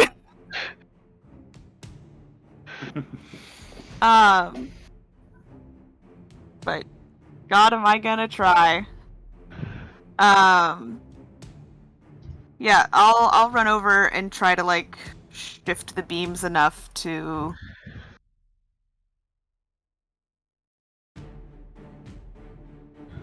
I'll go with the smarter idea first. I'll try to shift the beams. Alright. Enough that she can try and wiggle out. Okay. So is this more trying to lift the beams off of her, or are you just trying to like help her squeeze out? Let's go with trying to help her squeeze out first. All right. I will roll an acrobatics check for her at advantage. Okay.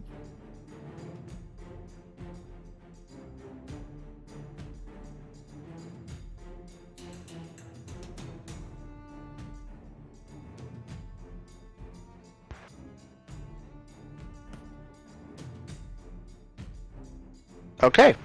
Yeah. With that, she's able to squeeze out from underneath the beam. She like in between coughs says thank you, and then she just goes bolting back down the stairs. Okay.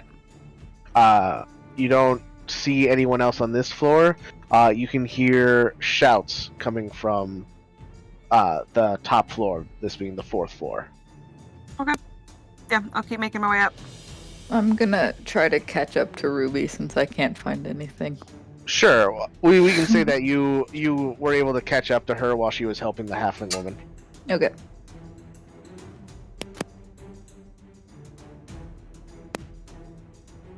All right.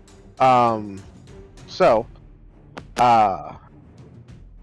you hear what sounds like someone banging on a door as you make your way up to the 4th floor.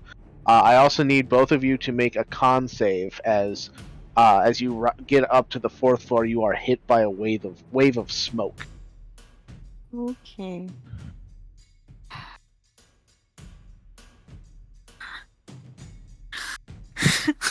Oh boy. Alright. You would think of all things I could be good at, it'd be navigating a fucking fire.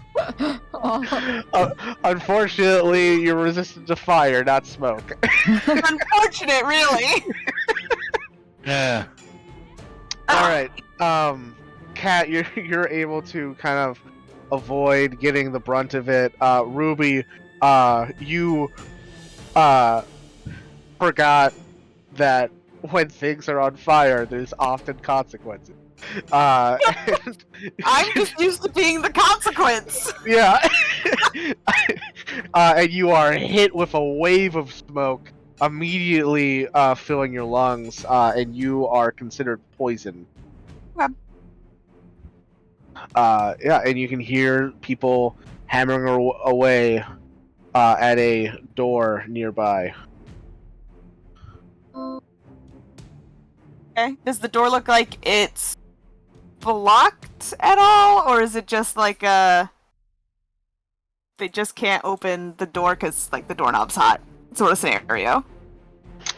Hard to tell, as it's currently closed. There's nothing blocking the door on your side, if that's what you're asking. Okay, but they're pounding on the door on their side, so Yes. presumably they can still reach it. Presumably, yeah. I'm gonna approach the door and try to yell, but smoke in my lungs. Is the door blocked on your side?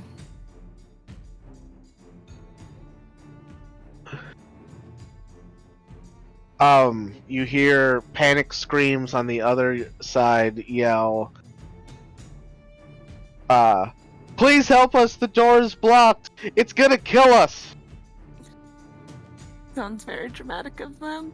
Cat,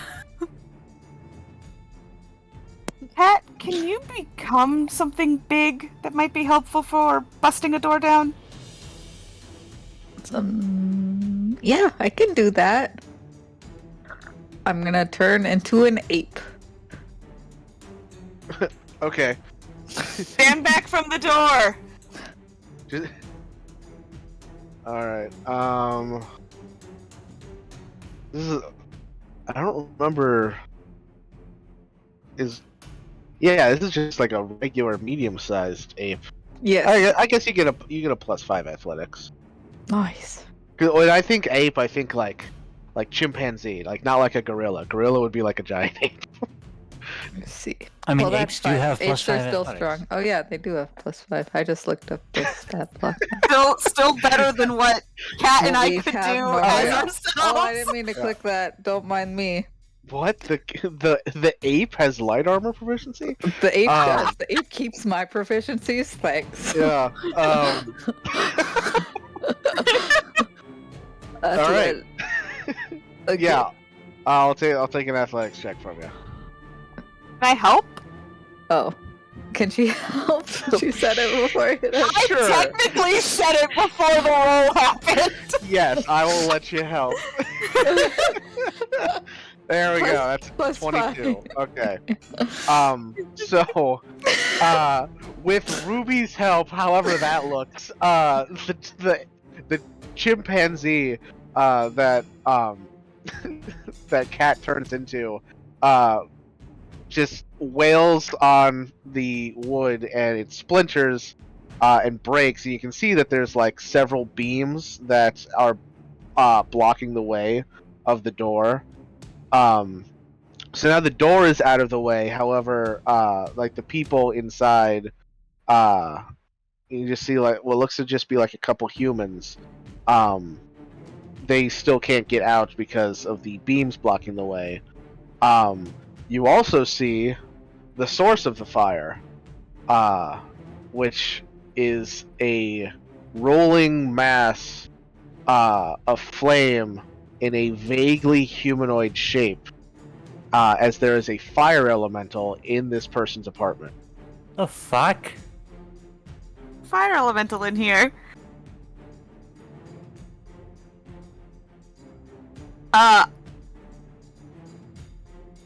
You keep trying to clear the beams. How the fuck did you get a fire elemental in here? Oh God, save us! I would like Quit to. fucking trying. All right, so Beams. you gonna try and push the beams out of the way. That'll Yup. be another athletics check. All right. I'm so I think I'm- strong. I think I'm too busy yelling at them to try and help with this one. It's okay. I was Sure. strong. 21. All right, 21. Good. Yeah, you push the beams out of the way. However, the beams are on fire, so Yep. you also take 9 points of fire damage. Ow. That's half my ape health.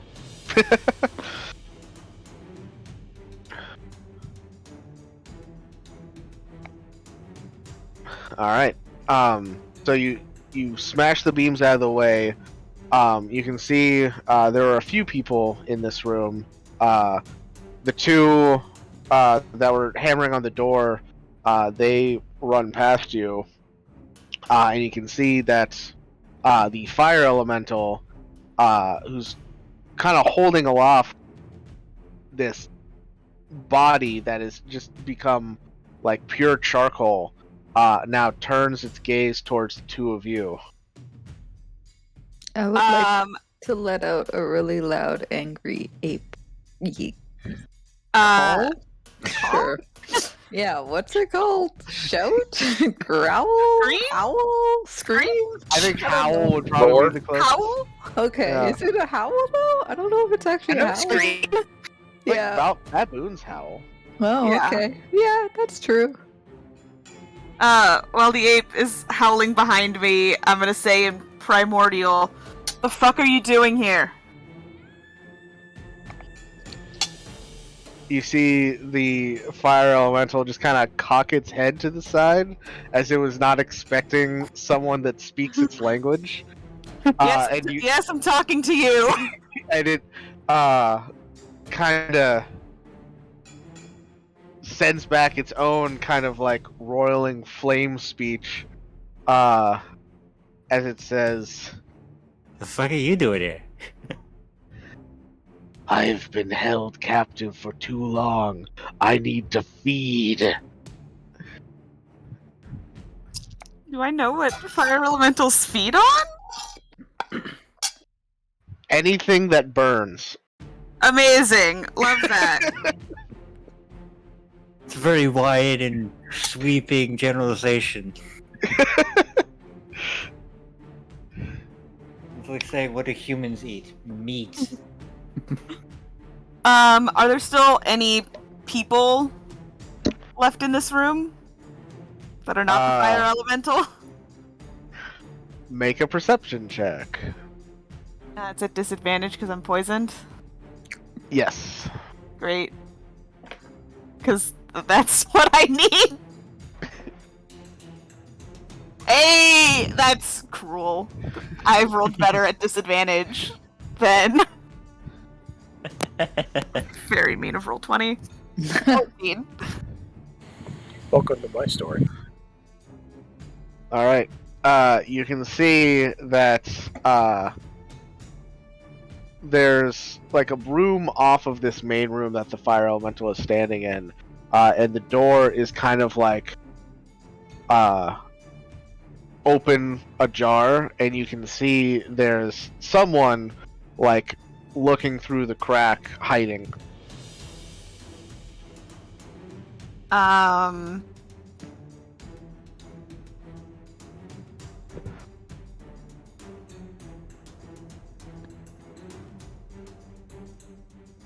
Okay, looking back at the fire elemental.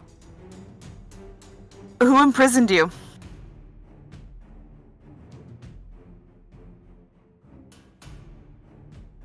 I do not know, but when I find them, I will destroy them. They will become fuel for my fire. I'm digging the raft here. I might take it that means I won't be able to convince you to just move along back to the fire plane.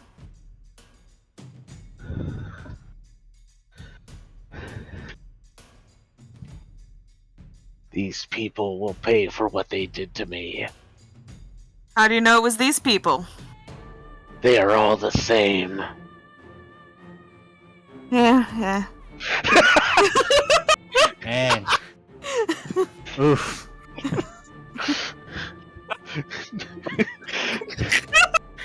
Oh, I love that. Oh, that's a Feel good point. so many levels. He made a compelling argument to an evil character. Look, part of me is like, maybe we should let this man go on his rampage. Starting to think it's not the worst idea. I just don't want our stuff to get burned. I'm just gonna say it in Ruby's head. So, what are we doing?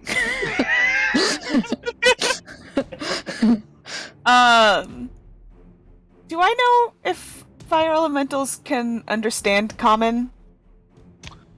No, they only speak Ignan. Okay. Great. Then I reply to Cat in common.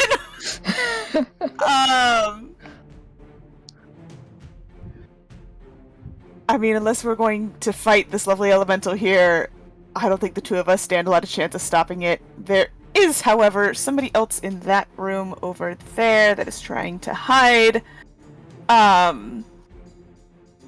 If you could get them out while I try to keep this fire elemental busy.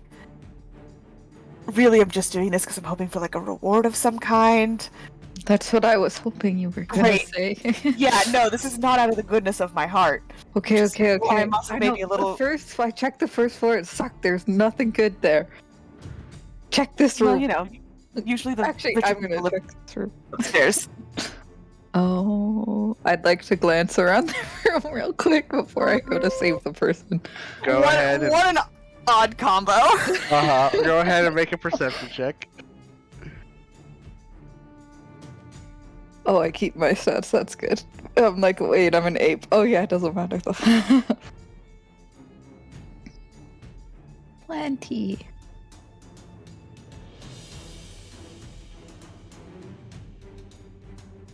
All right. Yeah. As you kind of look around, you can see a lot of stuff is burnt. However, you do notice that there looks to be like a very like expensive looking like vase, like on a pedestal, that it hasn't like melted or been knocked over yet, so it's still good and it looks pretty expensive. Oh, the conundrum. People. I was asked to save the people. Reward. But vase, that's definitely worth a lot. I mean, you've got time to grab both. Okay, I'm going for going for the expensive vase first. Okay. As you move towards the expensive vase, the fire elemental takes that as a challenge and moves towards you. In ignorant, I'm just like, wait. Listen, we also just got out of being captive for no good reason. I relate. You don't get very far in that sentence before it moves to attack Cat.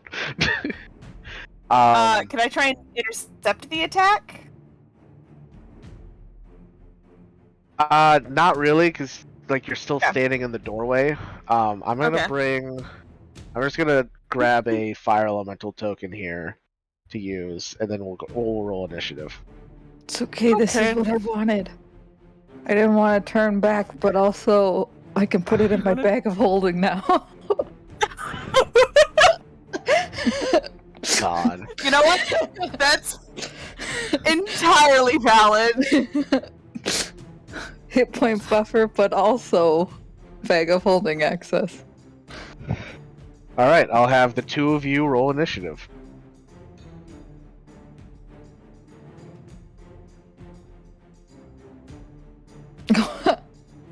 Good job. We did great.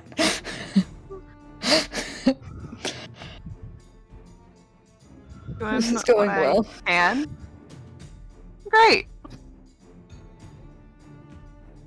All right. So the fire elemental moves over to attack the ape. Yes. The first one you dodge out of the way, but the second one will hit you for 14 fire damage. 14. Okay. So Are you still an ape? No, I'm not. 4 damage goes to Cat. Nope. And you are now on fire. Oh boy. Ah, fuck. Okay. All right. Ruby, your turn. You're standing in the doorway about 15 feet away from the fire elemental. Yeah. Well, all I've got is my own little sword. Got a sword and a bow and arrow and a dream. Yeah, I'll draw my short sword, and make an attack. And I'll draw my dagger so I can do offhand. My bonus action. Sounds good. Are my attacks at disadvantage? Yeah. Yeah, but I forgot. Go ahead and roll another con save. Okay. But the con save's not a disadvantage, right? No, saves, it's just attacks and ability checks. Okay, yes, you are still poisoned. Why would that matter? So that is still a disadvantage. Now you can do your bonus action attack. Neither. Alright, you miss both, which sucks. But on the bright side, you're not on fire, which would have happened if you had hit it. I mean, if I'm on fire, I would rather myself be on fire than Cat be on fire. So True. But either way, Cat is on fire. either way, Cat is still on fire. Yes. It's okay. I have only one spell that's actually useful for today in this situation, Amazing. but it's a very helpful one. You know, the one Great. day I don't prepare, create, or destroy water, but it's fine.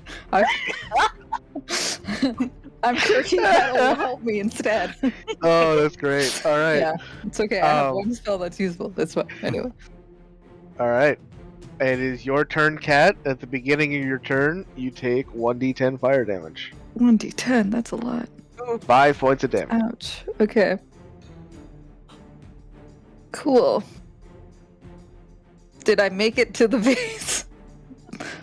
Yes, you are at the vase with the fire elemental right next to you. Cool. I'm gonna put it in my bag of holding, which I think is an action.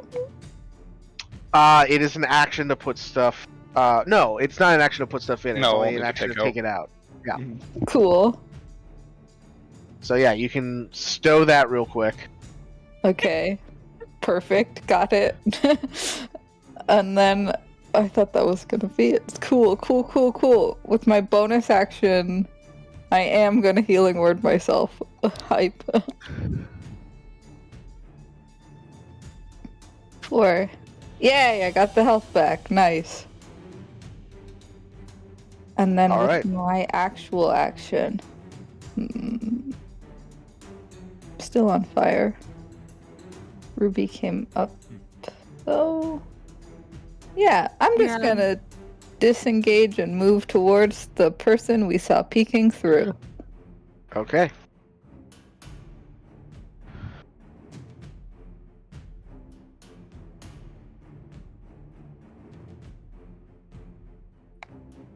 That's it. Okay.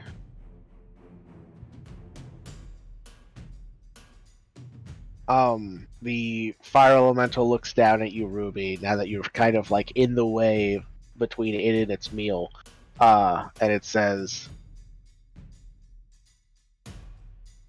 "Stand aside, daughter of flame, or I will burn you to a crisp as well."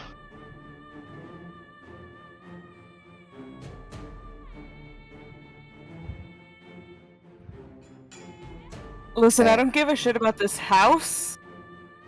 And really, I only want the people out to maybe get a reward. But I don't give a shit about this house. Eat that.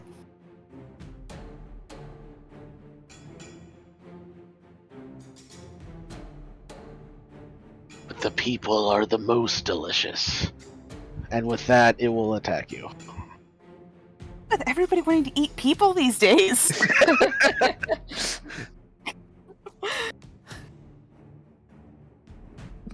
Maybe it isn't so bad. You should try. No, I can't even say it. Well, what's your AC, Ruby? It's 14. Okay. Both attacks will hit for 7 reduced to 4, and 11 reduced to 6, so 10 total. Okay. And you are now also on fire. Woo. Cool. After it attacks you, it will move through you to get to Cat. Oh. Which I would say this room is not big enough for that to provoke opportunity.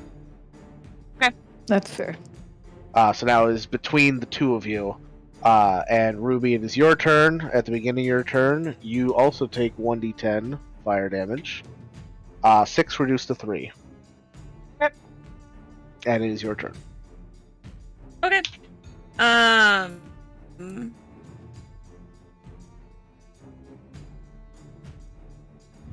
So we technically have it flanked right now?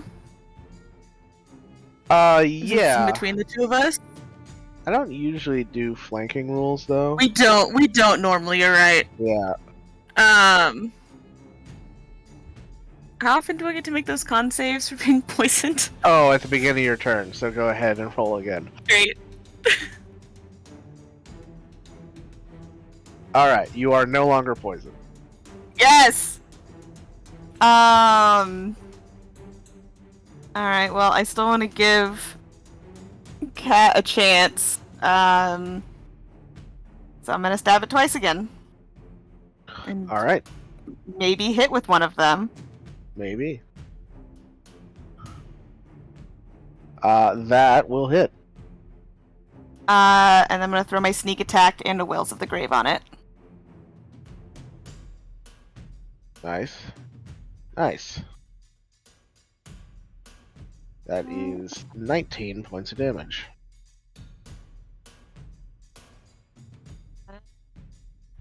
Better. And another 4.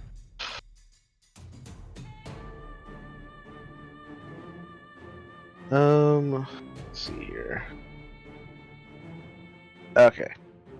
You do notice that your weapon attacks do not do as much damage as you were expecting. It still Yeah. takes the full necrotic damage, but the rest is halved. Just fine. I was expecting that. Yeah.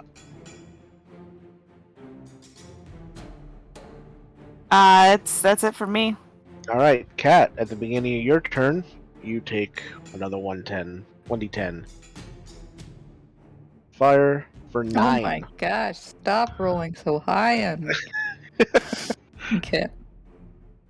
What floor were we on again? The 4th floor. How high would you say the 4th floor is?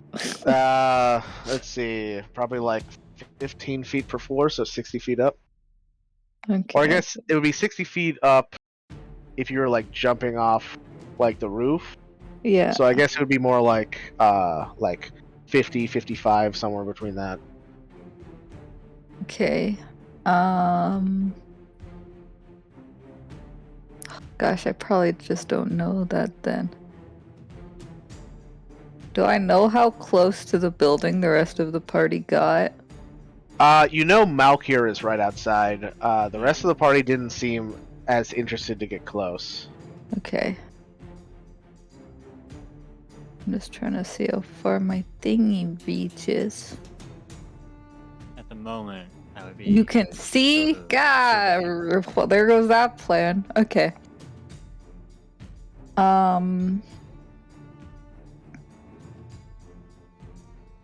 I think I would like to not be on fire.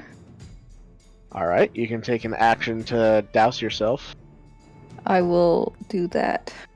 Alright, you stamp out the fire on your clothes, and you are no longer on fire. That was your action. Nice. Yes, I know.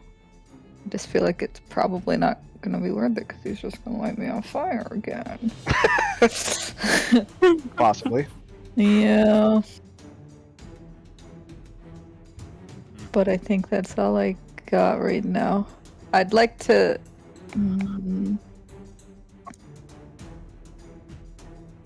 I should have asked. Are there windows? Can I see out window? I guess we saw a cat jump out a window. Well, I didn't, but There are windows. You can see through the window. There's a. I'd say from where you're at now, the closest window would you would see like the adjacent building, which is like 10 feet away. oh, okay. Formulating a plan. Then oh, he's gonna hit me though. I have to heal again. I'm gonna use healing word again. All right. I gotta not die. Thanks. Not Healing dying is word. important. Yeah, Mhm. that's my turn. I'm All staying right. here. Okay. Oh, wait, sorry. Oh wait. Did I make it to where the person was hiding? Were they Yes. behind the door? What's or that? something? The person that was hiding, what were they hiding in? Was it Oh, behind a door? they were about hiding behind a door. They're in a separate room. Okay, with my telepathic bond, since I can see them, I would like to just say to them, get ready to grab whatever animal you see. Okay. That's my turn. Amazing. In response, you just hear him say, "What the fuck?" That's it. All right.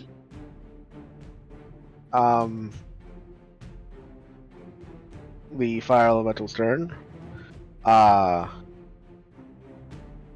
It will attack each of you once, as it is still going after Cat, but it does not like being stabbed in the back either. What I was hoping for.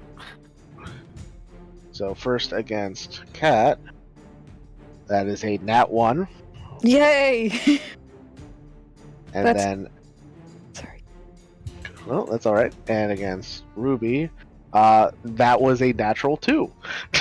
Yeah. We're the best. All right, so yeah, you both just dodge as it kind of flails wildly with its flaming limbs, and that'll bring us to Ruby. At the beginning of your turn, take another 1d10. Cool. Oops, that's not. That wasn't a 0. I'll just take the 1 damage. That's fine.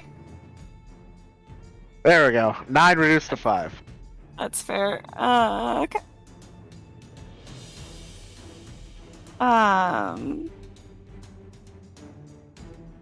Making sure I don't have anything weird on me that might be helpful. Nope. I'm gonna keep going with making it angry. So I'm gonna do the same thing again. Short sword and dagger. Ooh! Nice. I would like to throw all of my things onto this. Of course.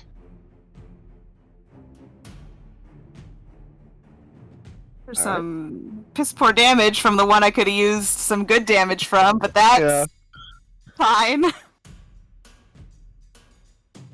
So it's 24 reduced to 12 plus an extra 3 for 15. Great. My dagger. For a big one. And another 2. And from attacking the fire elemental twice, you take another 2d10 fire damage. For 13 reduced to 7. Doing great. Are you? I'm still in double digits. Okay. I realized I can be not selfish and heal not only me. Alright, Kat, your turn. Hi, I'm going to use my bonus action to heal Ruby. Woo! I'll do it How at the nice of you. I know, I'm so kind. I'll do it at the 2nd level.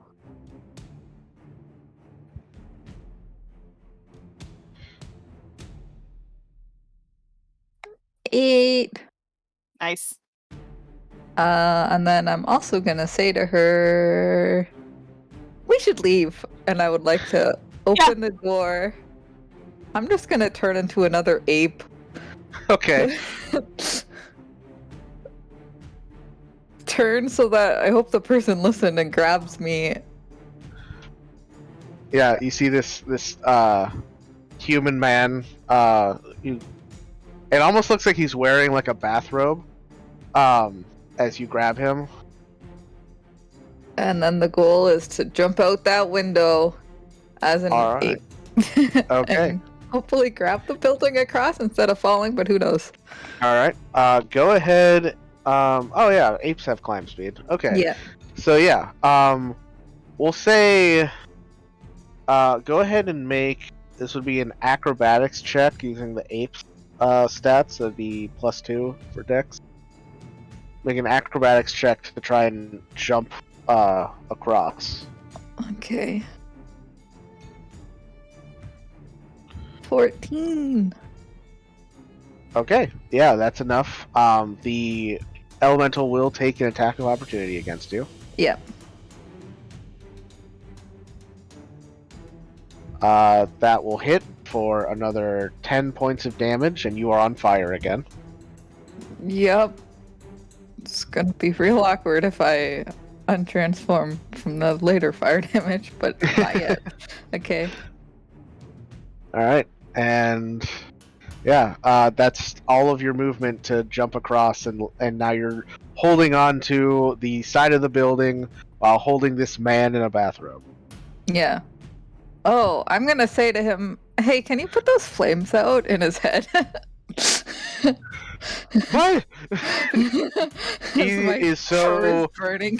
he is so shocked and by being picked up by a ape who is now on fire and launched across a open alleyway 50 feet to the ground below from a flaming building that he is not in the right state of mind to do anything. That's fair. Okay. Alright. I know I'm crazy. It's fine. All right. The elemental's turn. It is very mad that its food got away from it, so now it will turn towards you, Ruby, Yeah. and it will attack twice. Okay. Okay. The first one will miss. You dodge out of the way. Oh, The great. second one will hit for 5, reduced to 3 points of damage. Great. It's fine. Everything's fine.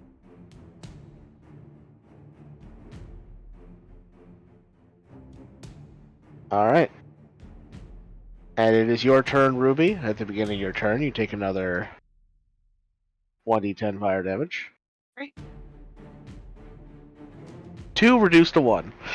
Great. I'm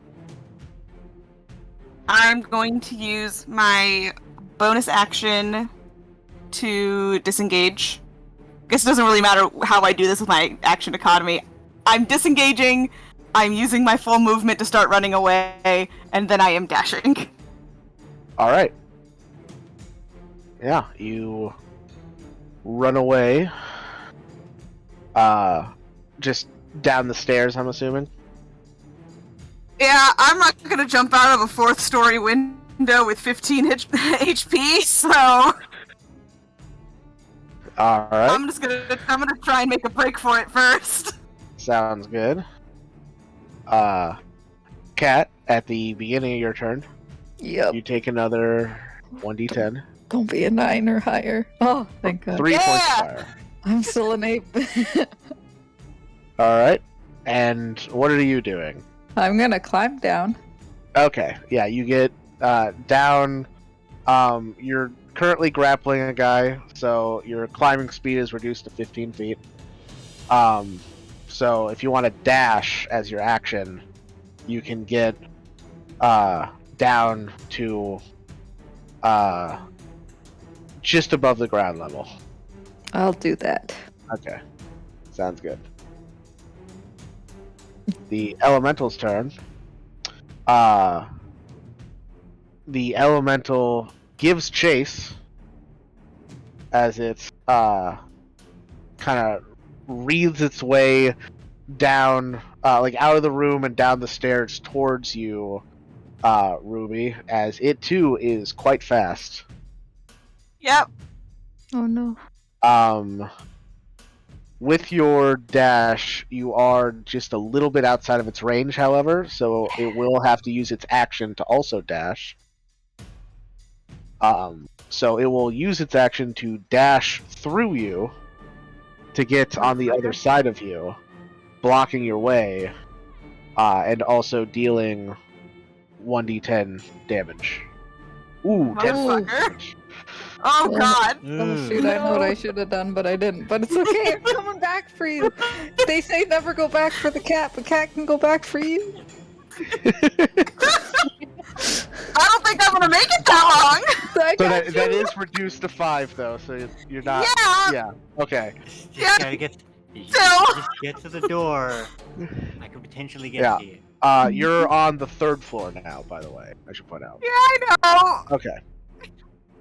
Alright. Dude. It is your turn, Ruby. Yeah. So how high up would we be on a 3rd floor? So that would put you, just over, it'd be, yeah, just over 30 feet, like 35 feet above the ground. Okay. It's what, like And there's 6 every 10? that's only like 3d6 damage. I only have 10 HP. It's fine. You're more likely to survive the fire than the fall. I'm still on fire. Fuck. Yes, that's Still what I on meant. fire. Yeah, but don't you owe me another 1d10? Oh yeah, I guess I didn't roll it. I had it, in my brain, yes, she needs that, and then I just didn't do it. It's gonna affect this series yeah. of life choices. So 7 Yeah. reduced to 4, down to 6. Definitely is gonna change Um, your life choices. Yeah. reason I thought I had health potions, and I apparently don't. I have wine. Sadly, wine, Wine. wine provides a different sort of healing. Make a Molotov. Oh wait, it's a fire No, elemental. it's Never already. mind. Listen, Yeah. if I thought making a Molotov would have helped, I would have done it already. Make a cold Koldatov. So I would have to run through it myself in order to get around it. That is correct. Not like a banister I can jump off of. Actually, you know what? Yeah, I guess like this is kind of like an open like hallway where the stairs are, so it's I'd say like you can like try and like banister leap down. Straight to the bottom. Well, not straight to the bottom. We're just gonna be leaping through stairs now. Truly does just depend on where do I want to put my faith in the damage I can take. Yeah, I'm gonna use my bonus action to disengage and try and make a jump for it. Yeah. All right. Yeah. Go ahead and make an acrobatics check for him. Nice. All right. Nice. Yeah, you avoid falling down the stairs. Right? You land on the steps and can continue moving away. Okay. Yeah, I'm gonna use my full movement to continue running Yeah.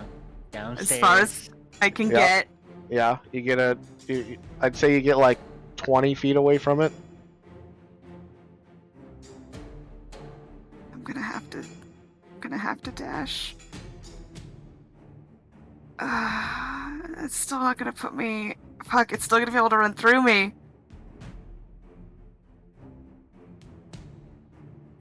And I'm still on the 3rd story, correct? Getting 20 feet away from it will get you to the 2nd floor. If I dash, can I make it to a window I can jump out of? Yes. Yeah. Yay! You're so cool. Look, if you can just get to me, I can then. I was help gonna say, you. the good news is Malkier. I know Malkier is right there. Yeah. Yeah. Why do I do such stupid things in D&D? I'm gonna dash to the window and jump out, All right. and hope Malkier's paying enough attention. Okay. Still on fire. You run away, and just like full like super cop smash through the window. Go ahead and make me an acrobatics check for me. Okay, Nice. Not terrible. All right. not terrible. So you take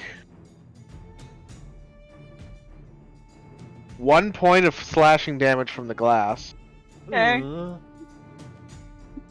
We're cutting it close. And it's so close. Oh, whoops. Literally. Okay. Well, I accidentally GM rolled the fall damage, but that is 4 reduced to 2 points of damage because you made your acrobatics check. Yes! 1 HP in the dream. 3 HP in a dream. Nice. All right. All right. Do I see Malkier? You do see Malkier, like maybe like a good like 30 feet away, just watching the fire, and then watching you, just fucking ball of fire yourself explode through a window and land out on the street.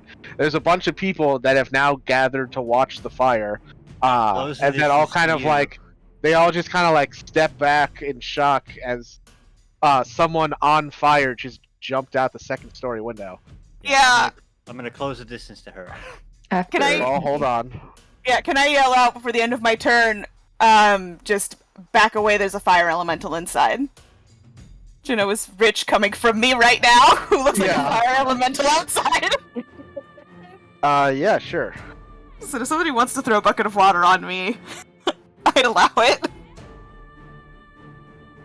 All right. Cat, it is your turn. You can Yeah. I'll say that you can hear Ruby shouting from the street in front of the building, so you know she got out. You don't know what state she's in though. Okay. I'm gonna make it to the ground. Uh-huh. I'm gonna put the guy down. Oh, I forgot to, because you're also still on fire. Oh yes, I am still on fire as an ape. Don't roll. Okay, Ooh. I'm not an ape anymore. All right. You were like 5-10 feet off the ground, so you don't fall much as you suddenly become a woman again. Cool. And I take 4 damage myself. Okay. That's the worst damn I feel like a woman moment.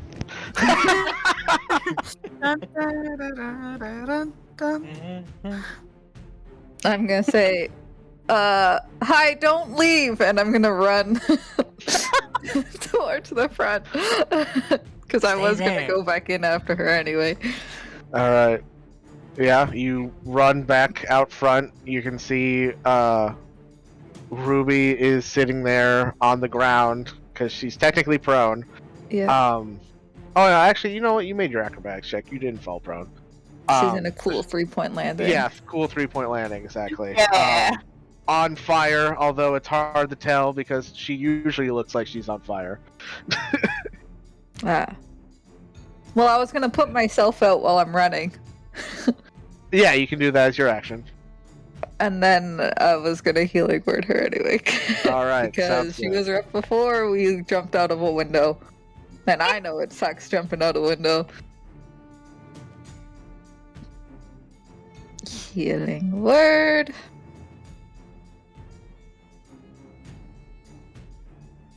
Hey. Nice. Ooh. You Max. like the crit heals? All right, Feeling great. Feeling great Yeah. after that. nice. That's a good heal. And then I'm gonna loudly announce to the crowd, "Aha! We are the heroes!" That's it. Okay. Oh no. As Oh, the no. fire Run. elemental bursts through the wall. Yeah. I'm As through a fire elemental bursts through the wall. Kool-Aid Man through a wall. Yeah, the fire no. fire elemental comes shooting out of the same window that Ruby just jumped out of, lands onto the ground next to her, and everybody like lets out shrieks of panic as this creature of pure fire is out onto the street now. It's not just a cool bonfire coming out of that guy's house. It's now an actual threat. Yay, we've endangered the city. The city Yay, is going this to be has in been a danger no staged matter attack. us. All Yeah, right, this has been We staged saved but chosen. lives. Innovate. and it looks down at you, Ruby, and it goes to attack you as Malkir kind of like is trying to like move through the crowd to get you to help. The rest of the party now actually seeing that you guys are in danger, act accordingly, whatever that is. But it's still not fast enough as the fire elemental moves down to attack you, and then everybody you see a kind of shriek, just a streak of light going flying past, just blindingly bright, Oh, and Chosen. Ruby, as you kind of like are standing, we're kind of like sitting there in your 3-point landing, looking up at the fire elemental. You feel someone grab you and just whip you away, like so fast that the fire goes out on you. Oh. And don't be impressed. We don't like him. and you, it's not the chosen. Oh, thank God. Thank God. Never mind. You can be impressed again. It's actually As the you masked see, macaque. holding you is a half orc man with big, vibrant, almost like angel wings behind him. I don't like this guy. And he says, "Sorry, I'm late," and then turns around to face the fire elemental. It's like, Do I know you? Love interest? you do not. Well, make it. Actually, you know what? Make an intelligence check. Amazing. Just straight intelligence? Yeah, just straight intelligence to see if you're able to. Nope. Nope, no idea. You have no idea who this person Coming back is. around. Yeah, he turns around to face the fire elemental, and he says, "Hey, I think you've had enough fun here for one night." To which the fire elemental just shouts at him in Primordial, which only Ruby understands, and it's not safe for Twitch. Oh. And to which he just responds, "Okay." TOS.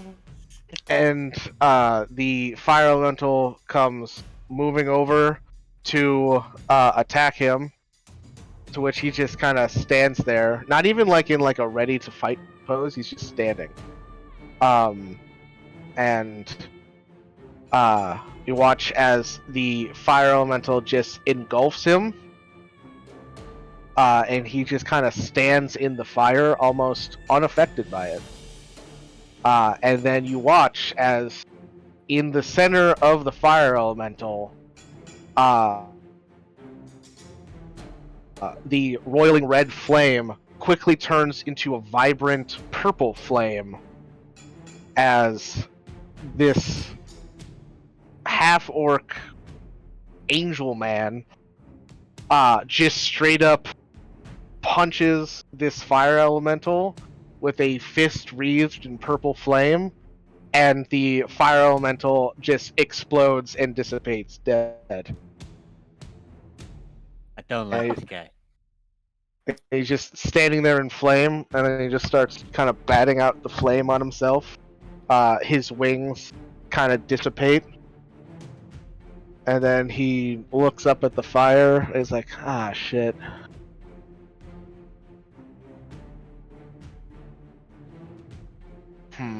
And you see him pull out what looks like a lute that has a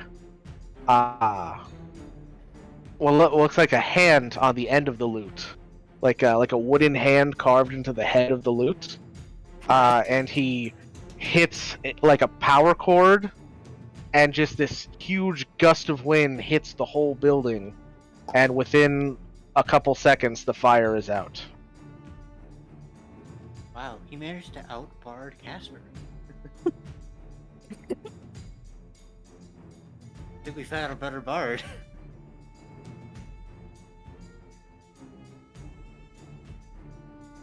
That was impressive. Are you alright? Yeah, I'll be fine. Thanks. Alright. You're welcome. And then he just starts awkwardly walking away. I awkwardly watch him walk away, still very confused about what happened.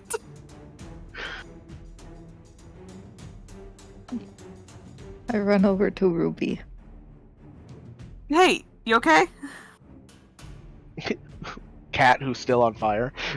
No, Oh no, put you my that's fire right. out. You did put yourself out. That's right. Sorry. Reconvene. We got the my thing! allies. I say client.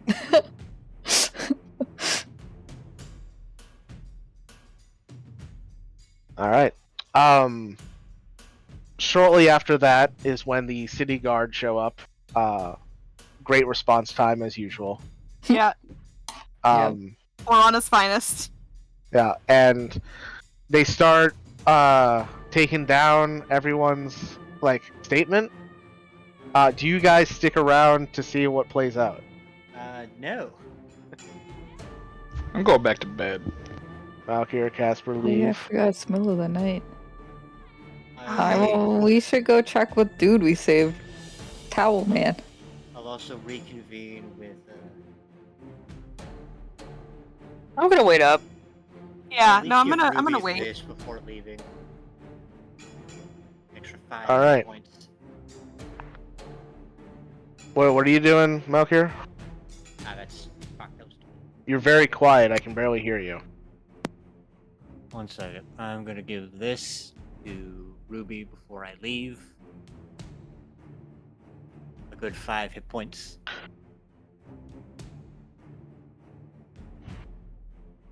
All right. Thanks. So, Ruby get healed up a little bit. Yeah. My own. So, B and Ruby, as you guys kind of stick around to see what happens, as the guards are taking down everyone's statement, everybody went into a panic when the fire elemental showed up, and so they didn't like the whole like half orc guy saving you and destroying the fire elemental. It went over so fast, and everybody was in such a panicked state that they didn't even register that he showed up. And so everybody just thinks that you defeated it, Ruby. Amazing.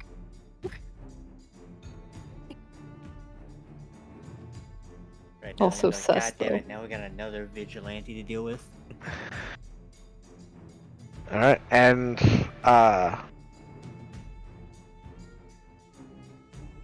as everybody just kind of like starts like not it. I guess they're like they try to like cheer for you, although they don't really know what to call you. And one of the guards like, what's your name? The Justice League. Oh God. The Injustice League. Yeah. Because we're the bad guys, but we're the Justice League. Or we're not even the bad guys. Anyway, We don't know what we are yet. we're just the guys. You're just the guys. He's just asking like for my name, right? That's all he's asking for. Yeah, he's just asking for your name. Yeah, I keep giving out the same fake name I've been giving out this Blair. entire time. Okay. It's, yeah. All right, and as you kind of give your name, everybody else, like all the townspeople nearby, like they hear you say your name is Flair. To which they all start cheering, calling you Flair the Fire Queen. Amazing. Ooh. Hell yeah. I forget what the nickname I called you for our secret mission of opening the sarcophagus was. It was similar to that too. All right. And as they all cheer your name, that's where we're gonna end tonight. Your Great. birthday. Yeah. Yay. And here I thought we were going evil. I can do good things for ulterior motives. Yeah, Yep. you got a dang cool vase out of it. This motive may have gone from, oh, I just want a reward to let's want see to how many live. free drinks I can get out of it. Oh. But I love how we came here and we were going to lay low. That is Yeah. completely Yeah, I- opposite of what we've actually done. I cannot Whoa, keep whoa, going whoa. to Mount Never to my stay MO to in. lay low. Never. I absolutely cannot keep telling Malkir they can't go out and go outside. I don't have a leg to stand on anymore. Mm-hmm. Let's not draw too much attention to ourselves. Well, What about the ape, though? Were they impressed by the fire ape?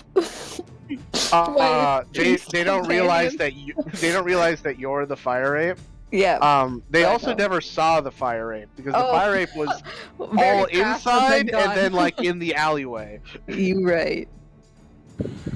but on that note, I'm going to end the stream here. So thank you guys for watching, and are we playing next week? We'll try to play because it was We Who were was it? sitting down one person. Yeah, Taylor wasn't gonna be here next Okay. week, so we'll try to play next week. We for sure will not be playing the 11th though. Okay, sounds good. So we will see you all next week. Have a good night. Good night. Night.